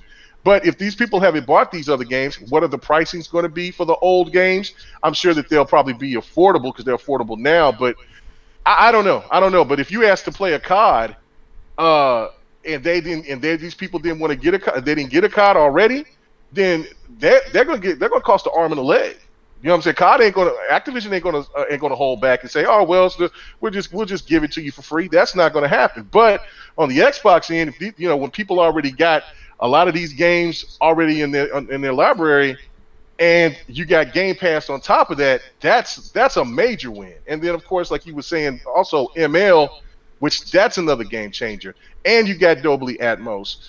It's the list goes, and you have the most powerful console that's ever been created. Xbox has crossed all the T's, dotted all the I's. They got all the things that they've listened to what the gamers has been asking for. They got another controller. And they got they got a share button on this new controller, something people have been asking for. It's fast itself, and it's also going to have stable frame rates. While we don't even know what this PlayStation going to do if they got this thing overclocked like they said. So well, yeah, that's a big thing there with the right. CPU and the GPU when they're talking about like the frequency. They had to say capped because that was the ceiling. That was the absolute ceiling, and that's something that people are ignoring out in the community. There are people that are absolutely ignoring that, and when it comes down to it, when you're dealing with cap frequencies, like even if you have the console, say anywhere between 5 to 10 years, like eventually it's gonna lower. That will lower in performance, whereas the Series X, with what they're doing with their GPU frequency, CPU frequency, it's locked there. And it's locked high, right, and it also that sort of performance delta won't even happen until the generation is well over, and that would happen to do with like thermal pace and thermal conductivity. So yeah, I wouldn't worry about that. Right, and then also you have you're looking at this situation with damn it, I lost my track because Don interrupted me. Sorry, damn it, because it was a great point because I was reading somebody in the chat, now I lost it. But I mean, again, there's just so much value within this console compared to the competition if you want to look at it that way. They're both going to be great consoles, but the overall, for the best money, for the best bang for your buck, if you're one of those people that was touting power, you was talking about this, touting all of that when it came at that time when PlayStation had the upper hand, or when the Series X, I'm sorry, Series X, but when the One X was out and you were talking about the power then, you would think that you would go ahead and jump on that. I will say this though, if you want all this power, you're going to have the right type of stuff. You have to have a badass monitor, maybe what Pred has, or you're going to have a bomb ass TV. You know what I'm saying? So you're going to have, even though I didn't even know people in Texas could even buy monitors. I didn't know that they were that smart to hook them up. Yeah, but they sell them here. They don't sell them in Oklahoma. Oh, they got plenty of them. They got plenty of them. I can get one right now, fucker, because we got all that shit open because we crazy. Anyway, so but you got to have the right television. You can't come talking about PlayStation 5 and you got a 1080p television, or you just got you went to Walmart and got one of those Black Friday sale televisions for $125 with you know what I'm saying? There's some that don't even say, it says HR1 instead of HDR10. That ain't gonna work, Jack. You're gonna need the right shit. So it's going to cost a lot of money, but hey, it's going to be well worth it. I'm running on my 4K that I have right now, and it's going to be glorious, brother. Right. 4K QUE. yes. So yeah, no, there's a lot of other things. Damn, I hate that I lost my track about what I was going to say with that. But I did. I caught it. It was PlayStation Now. Well, PlayStation Now, till they get games to be downloaded now, which that probably was. You can download the PS4 games on PlayStation Now. Oh, okay. All right. See, I ain't used PlayStation Now so long. I didn't even know. But because I was going to say maybe that's the whole reason for the fast SSD. It's like if it wasn't. That's how it works. Oh, okay. It's not all games. All right. So, but maybe that's another reason better than for the none, I guess. for the fast SSD, I suppose. Maybe, but all I can say is this: I got an M.2 in my PC, and I see the difference in speed. And this and that, and it sounds like for whatever the PlayStation has and what Xbox has, blows my shit away. So you can't ask for anything faster. So even though it's going to be a couple of seconds difference, we're still going to be all right. Here's the thing when comparing these two. And again, we talked about the frequency of the CPU, GPU, and being capped, being like it's clocked higher, and then it drops down and stuff like that. This again is something that I said back earlier in the show when we were talking about when I said dynamic 4K as opposed to native 4K, and really put out in marketing terms that it sounded like a better 4K and stuff. This is where, when Sony says things, I don't necessarily trust what they say. They pick their words so carefully in terms of the information that's coming out. And I'm not saying that Xbox doesn't do that. I don't think they do that to the same extent that Sony does. And then with Xbox, there was things I called out, like, when they showed the quick resume feature, I pointed out that they were showing, like, 360 games, arcade games, and then, a couple big ones. And I was like, I let people know, in terms of how many games you can quick resume, it depends on how big those games are. They said 6. They clarified. Yeah, they clarified like 5 or 6. There's a number. There's a set number regardless of what game it is. Yeah, but that still depends on the size. If you're doing like 3 big AAA games, then that's it. No, they said it's not limited to that. Oh, see, I heard it was stated otherwise, but yeah. So again, it's based on a certain fixed number, whatever they. Again, when it comes to these numbers, I know people, people want their preferred console to be dubbed the most powerful console. Anybody who says like that doesn't matter beginning of the gen, you're crazy. You are crazy. And I think Sony was very kind of like. They were very deliberate on what they said, and they were very deliberate on what they didn't say. And at the end of the day, like, it's okay, people. Let Xbox Series X have that power narrative. They have the power narrative, and it's fine. It's fine to have the console. If you prefer PlayStation, it's fine to not have that title next to it. I know this from playing Xbox One from the beginning of this generation. I have had quality gaming experiences, and it wasn't the most powerful console. Yeah, but you came from generations before, and you know that. And a lot of people haven't. Okay. Well, Crispy, I'm gonna go to you on this when it comes down to the comparisons. Then we see the numbers of the PS5, we see the numbers of the Series X. What is left? What have you thought about when it comes to comparing these two consoles? What is your conclusion here? I'm going to go back to what Phil said. We need to balance the CPU to the GPU.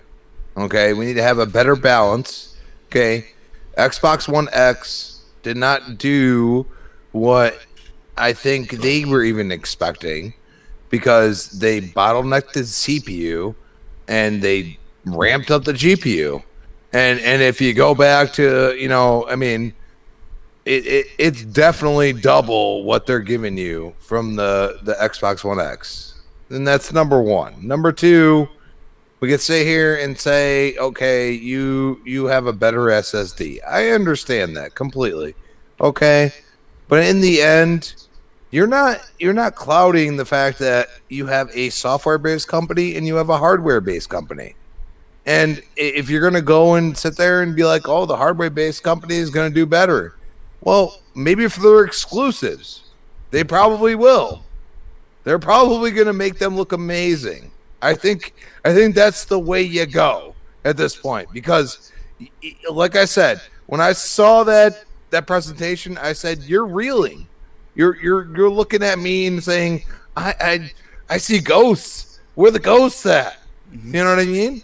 And that's the point. Like, you put the smartest person in the room, sure, they're going to make us all feel stupid, but then either people are going to not watch or talk over him or whatever. And you could put, Phil's pretty damn smart. You know what I'm saying? Like, a lot of people don't give this guy credit. He said a lot of things way back when that Xbox has done now. And we're going to sit here and ignore it? Are you kidding me? Like, the console is clearly more powerful, okay? It clearly has every advantage except one. And you're going to sit here and tell me that they couldn't use the software that they have. And, you know, they have a extreme partnership with a lot of companies, including AMD. And you're going to tell me that AMD can't optimize anything. And not only that, they're using it on the new Radeon. So DirectX 12 is actually a bigger deal than a lot of people are thinking. And I'm going to tell you something right now. If a company like AMD is going to use that type of proprietary product that is fully software based on their actual chips, there's something to be said about that. And all I got to say is if you think about it, what Don said, you think about it's going on PC units, their new tech, and it's going on Xbox Series X units. There's a thought process that says, okay, you have twice as many gamers that even PlayStation could have, because PC is still huge, absolutely huge. And Xbox has been optimizing their entire library, all exclusives, for PC gamers for a long time. And you're going to sit here and tell me that an SSD is going to matter. I don't agree with that. And I'm going to tell you right now, Gears 5 is going to run 120 frames per second, 4K on the Series X. Patch it in there. Tell me that I'm wrong, because it's going to. Because I'm going to tell you right now, they showed the tech demo with 2 weeks to do that. And Digital Foundry, not anybody else, Digital Foundry said 2 weeks they had to make this game better. And if anybody has a trained eye and sees what I saw, I was amazed.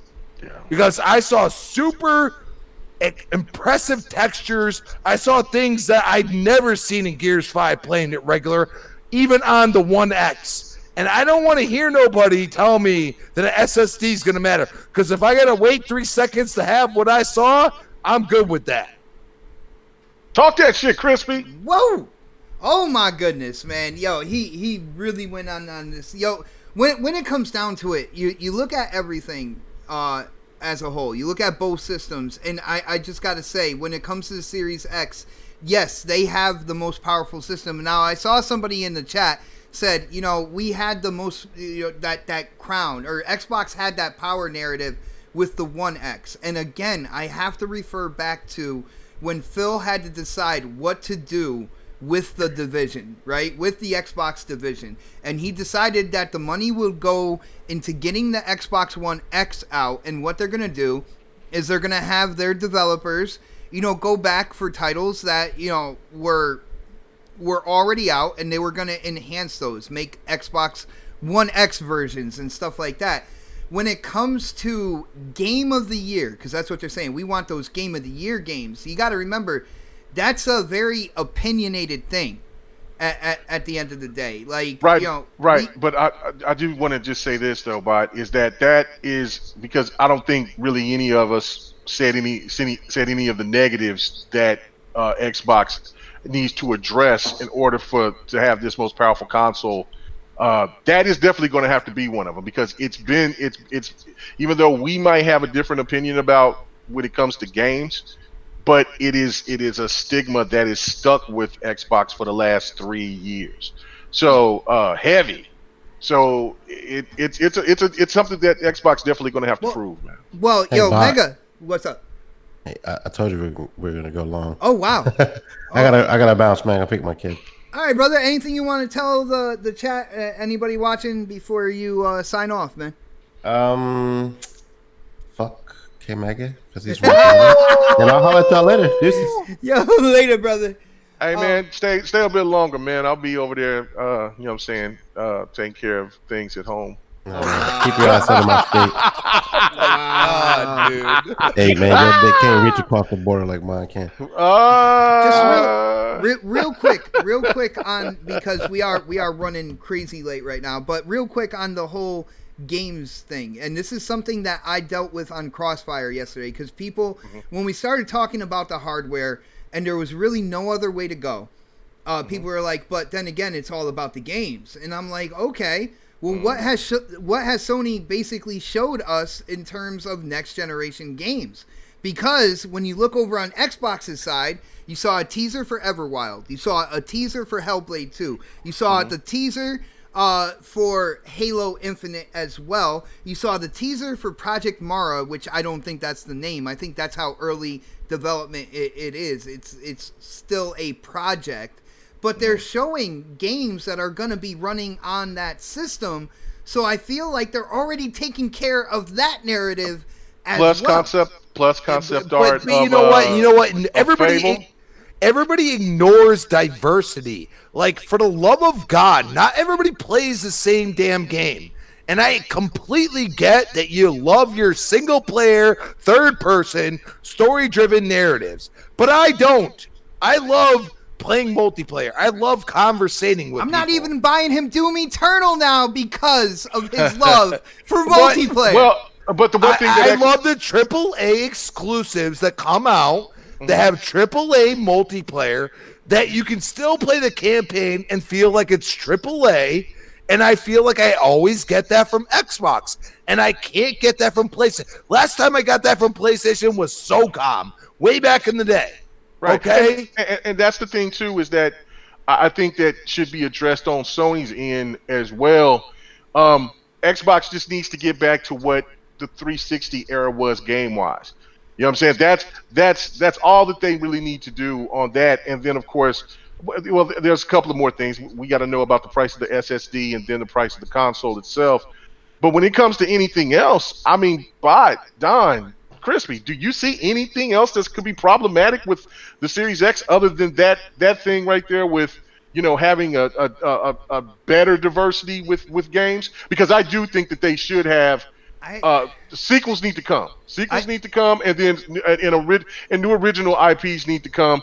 Not all of them have to have the Sony template, but you know what I'm saying. But there's a few. I need three. Yeah. But you can something that's outside of the realm of the major three games, and give us some damn sequels. A Record 2, a Killer Instinct 2, or something like that. The way I see this between the systems, and it's good. The way I see this between the systems is, you know, when it comes down to it, Phil said that they won't relinquish that power narrative again, and he stood up to that.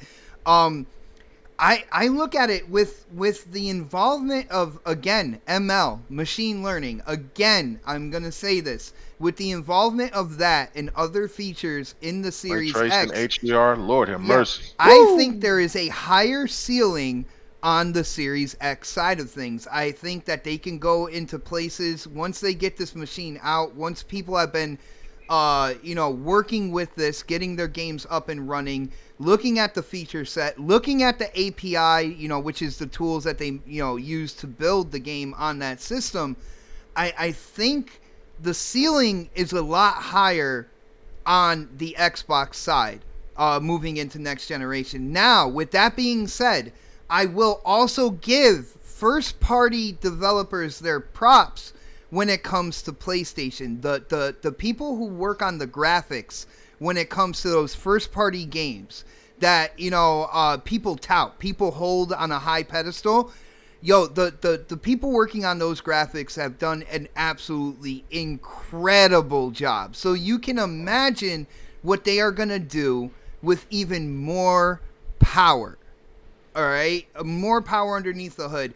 With that being said and done, those games looked incredible graphic wise, but I felt like they were cookie cutouts of each other at the end of the day. And they were. When it comes down to it, you look at the diversity that is going on with Xbox. You look at their acquisition of studios and how those studios are working on 3 projects at a time. Yeah, one might be a AA, one might be a cartoony, but they're working on all sorts of games. I just feel like the ceiling is a lot higher on the Xbox side moving into to this next generation. Now, you guys, you can agree or disagree. It's up to you guys. Go ahead. I agree 100%. I mean, the Xbox just need to get back to the diversity. They've had their moments. They had their moments in the beginning of the gen. They had the absolute best diversity because you had games like Rise, then you had games like Sunset Overdrive, then you had games like Max and the Brotherhood.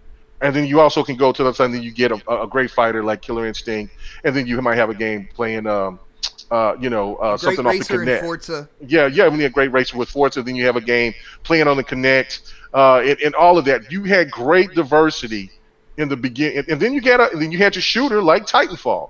You had it all in that first 3 years that into the life cycle of the Xbox One. Meg, I want to cut you off real quick, but what did go they have? Power and price. Well, They did not have either. The price was the main factor. That's the overall thing. Like, Xbox got a chance to redeem themselves, especially after coming from this pandemic that's going on, and looking like we're going to get back into another recession. So again, what is Microsoft going to do this time? Are you going to come out and even though you got this badass system that is up there, that's over the super RTX what is it, 2080? Are you kidding me? Like, it's better than that. And you're talking, but if you throw that $600 price tag and people over here still looking for a stimulus package or something, I ain't gonna get you where you need to be, bro. I'm just saying. So I understand the rumors of the Lockhart and stuff like that, but we're just talking about the Series X, but that might be the way to go. And for the people that are fortunate enough to get the Series X, they're gonna have a winner on their hands, man. But if that price is matching anything what PlayStation does with all that it has, and then we still have yet to see what games that they're gonna have at launch and for what they're gonna show in the future. If they blow our minds away with if they got graphics that's looking like like Hellblade, the Hellblade 2 trailer, and then once we see Halo and we see Warzone looking like Halo that trailer, be a jaw dropper, people. bro. Like, I mean, you can't. And then, like, what's going to be the main thing is when you see the difference between a game like Cyberpunk that's going to show off that, hey, look, this is that promote the smart delivery, and you'll see the difference of what it looks like on the X compared to the Series X. Man, that. I mean, it's over. There ain't nothing.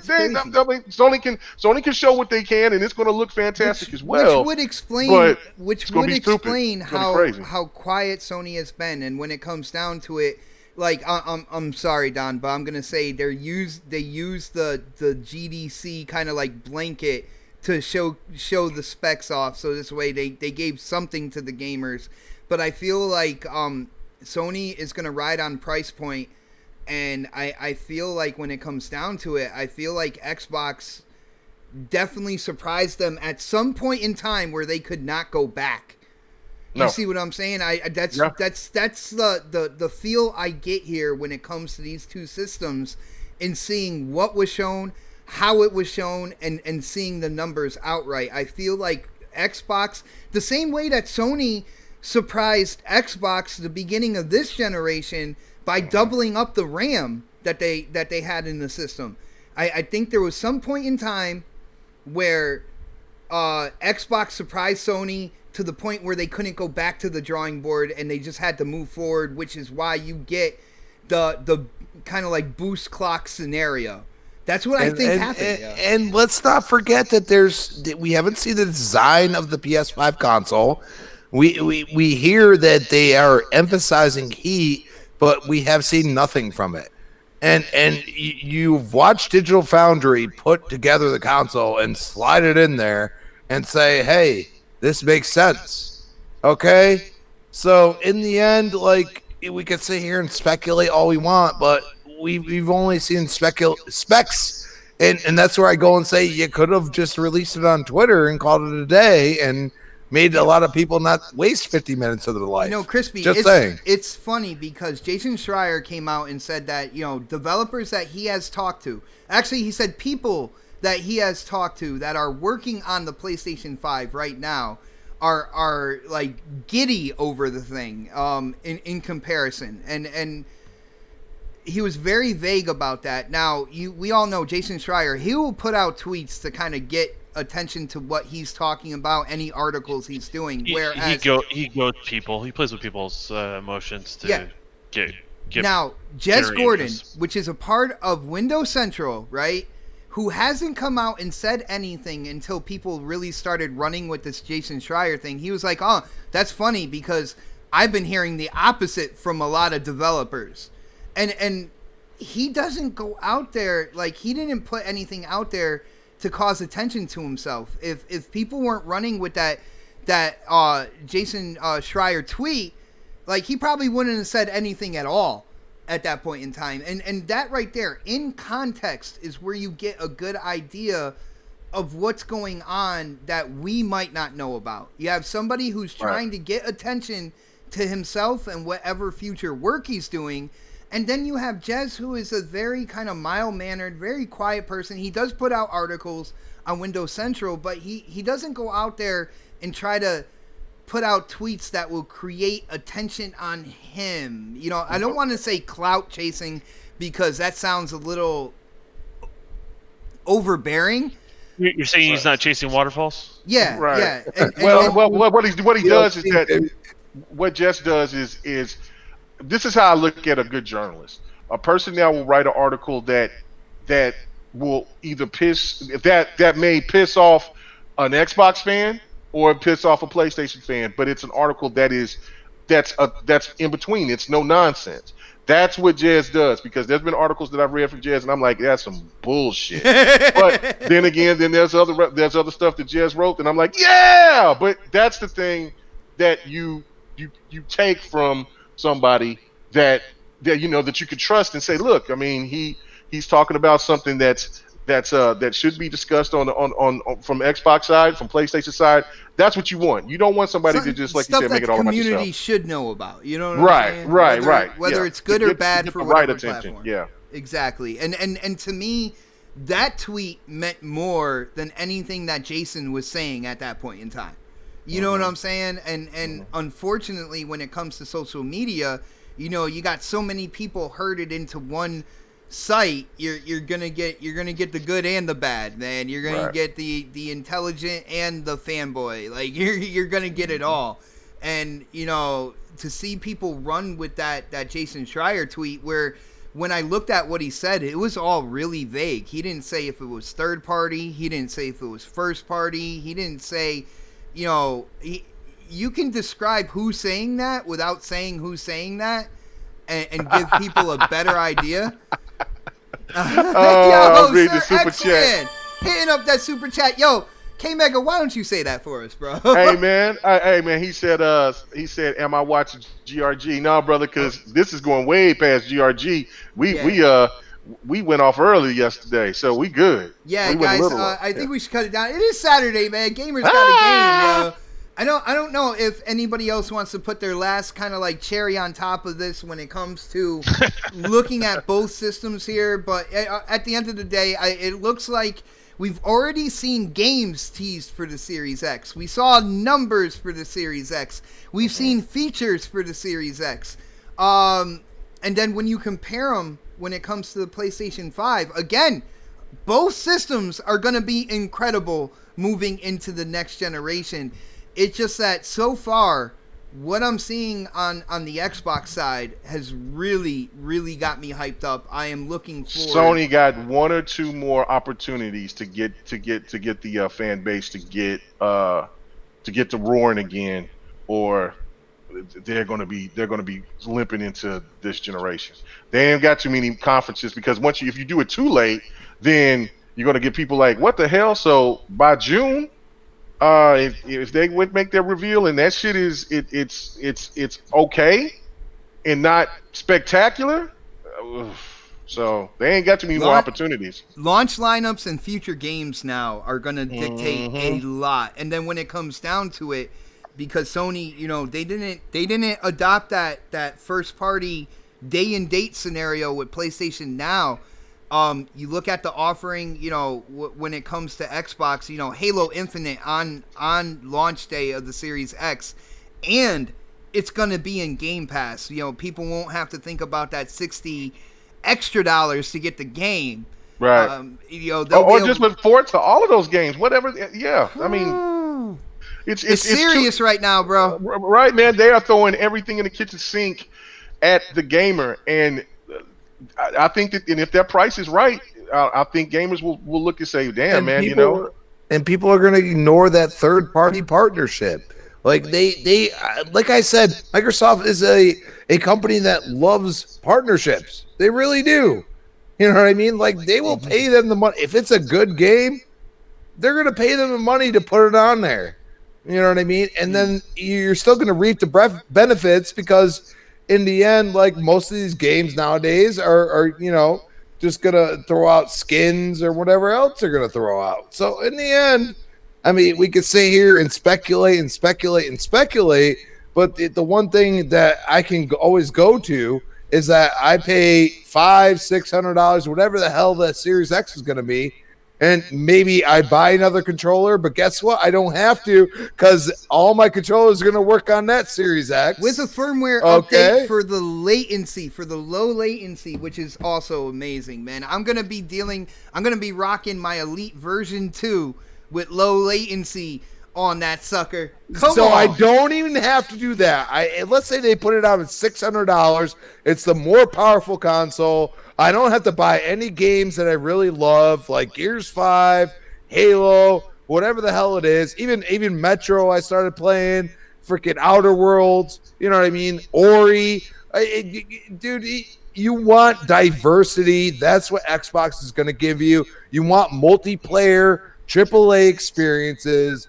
That's what Xbox is going to give you. I hope they don't change that. That's why I've been here for so long. That's why I've sat here and taken all the L's that everybody wants to act like I took. And then all of a sudden I say, okay, well, you know what? Well, maybe when I don't give them back, that's not cool. You shouldn't be taking things, Next man. time you should ask, okay? Yeah, right now you can't be taking too many of anything. I work in retail. I have to take L's, bro. Even if they're not really L's, I have to take them. You know what I'm saying? Mm-hmm. So in the end, if you want the best multiplats, you're gonna probably get it on the Series X. I think PlayStation has built this box to make your single player, story driven, third person exclusives. I think that's what they did, and that's fine because they've ran with it for half this generation.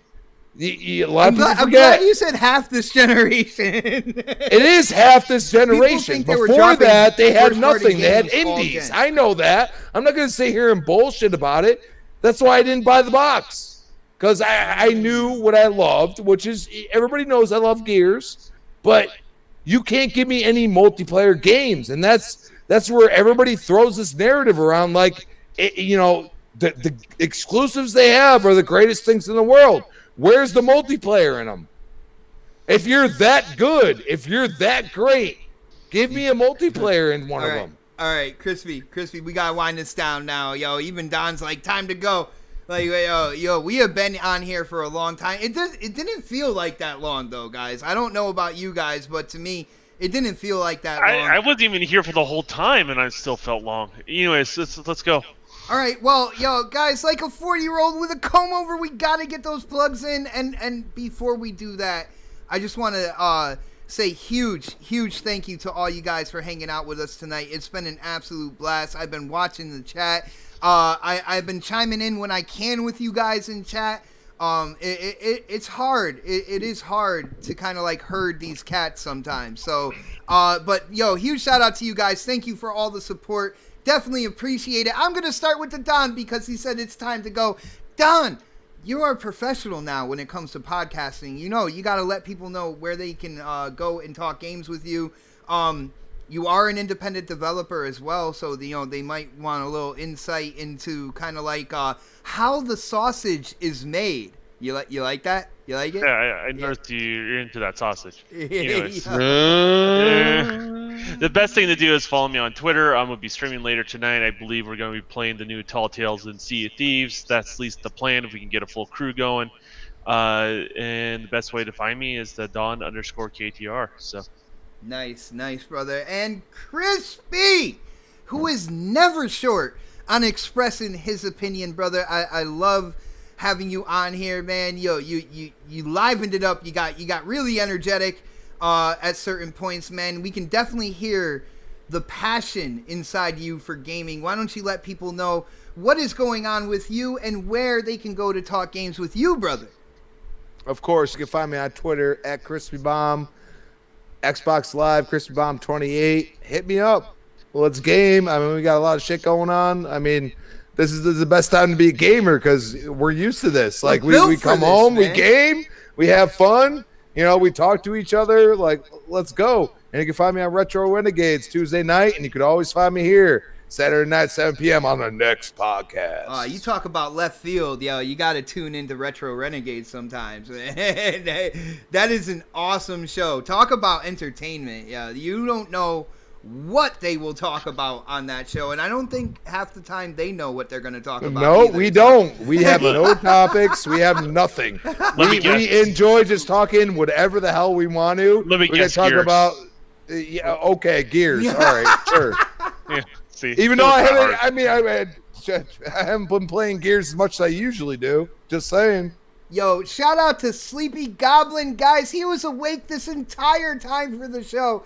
He said it started raining outside, so it looks like he's just going to have to stay in and play games. Oh, my goodness. You must be so sad right now. K-Mega. Yo, GRG went off last night. You said you guys ended early. I don't believe that's possible. I did not see the end of the show. I'm going to have to go back and check it out to see exactly. I showed up. It didn't end that early. That's why. Yeah. No, we was at our outros, and then Don wanted to talk for like another 10 No, I minutes. just decided to show up. And then they're like, you guys could have shut it down. It would have been great. And I was like, all right, Don, okay. Cool. It ain't But no anyway. 3 hours and 13 minutes. Just saying. Yeah, no, we were 2 hours and like I think 38 minutes. We was good, baby. Anyway, so check out the GRG podcast, man. I understand that there's so many people doing so many other things that's going on, but hey, man, what's best to do than just sit back and just check out podcasts, listen to stuff, listen to different type of personalities, and then get to some gaming or doing it while you're gaming. It's also great, but you know.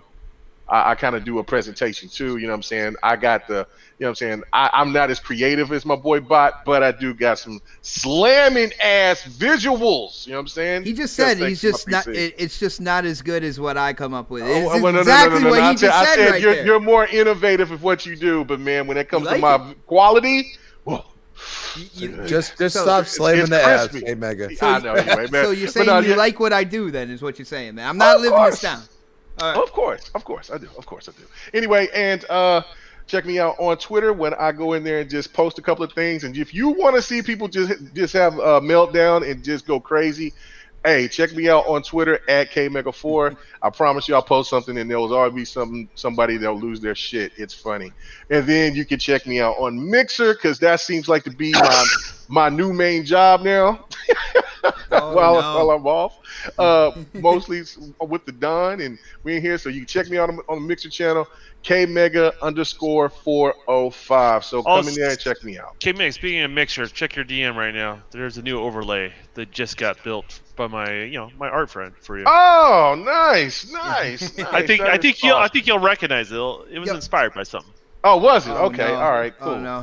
cool. Yo, guys, check this out. I want to give a huge shout out to my brother Other Zinc, who said the chat held down this show today. Yo, brother, I definitely agree with you. The chat holds it down every single Saturday. And brother, I just want to let you know, I'm not gonna go in harsh. I'm not gonna go in, calling things or people names and getting really negative about it. At the end of the day, we are talking games. Do not do what you hate is something that I try to live by on a daily basis. I know other people out there are saying some crazy stuff. I am not gonna be. K-Mega just saw that work, right? Yeah, it does. All right. Just for a second, I want to talk to my brother. I appreciate everything you do, brother, and I appreciate seeing all you guys here every week. If you are ever looking for somebody to just go in dirty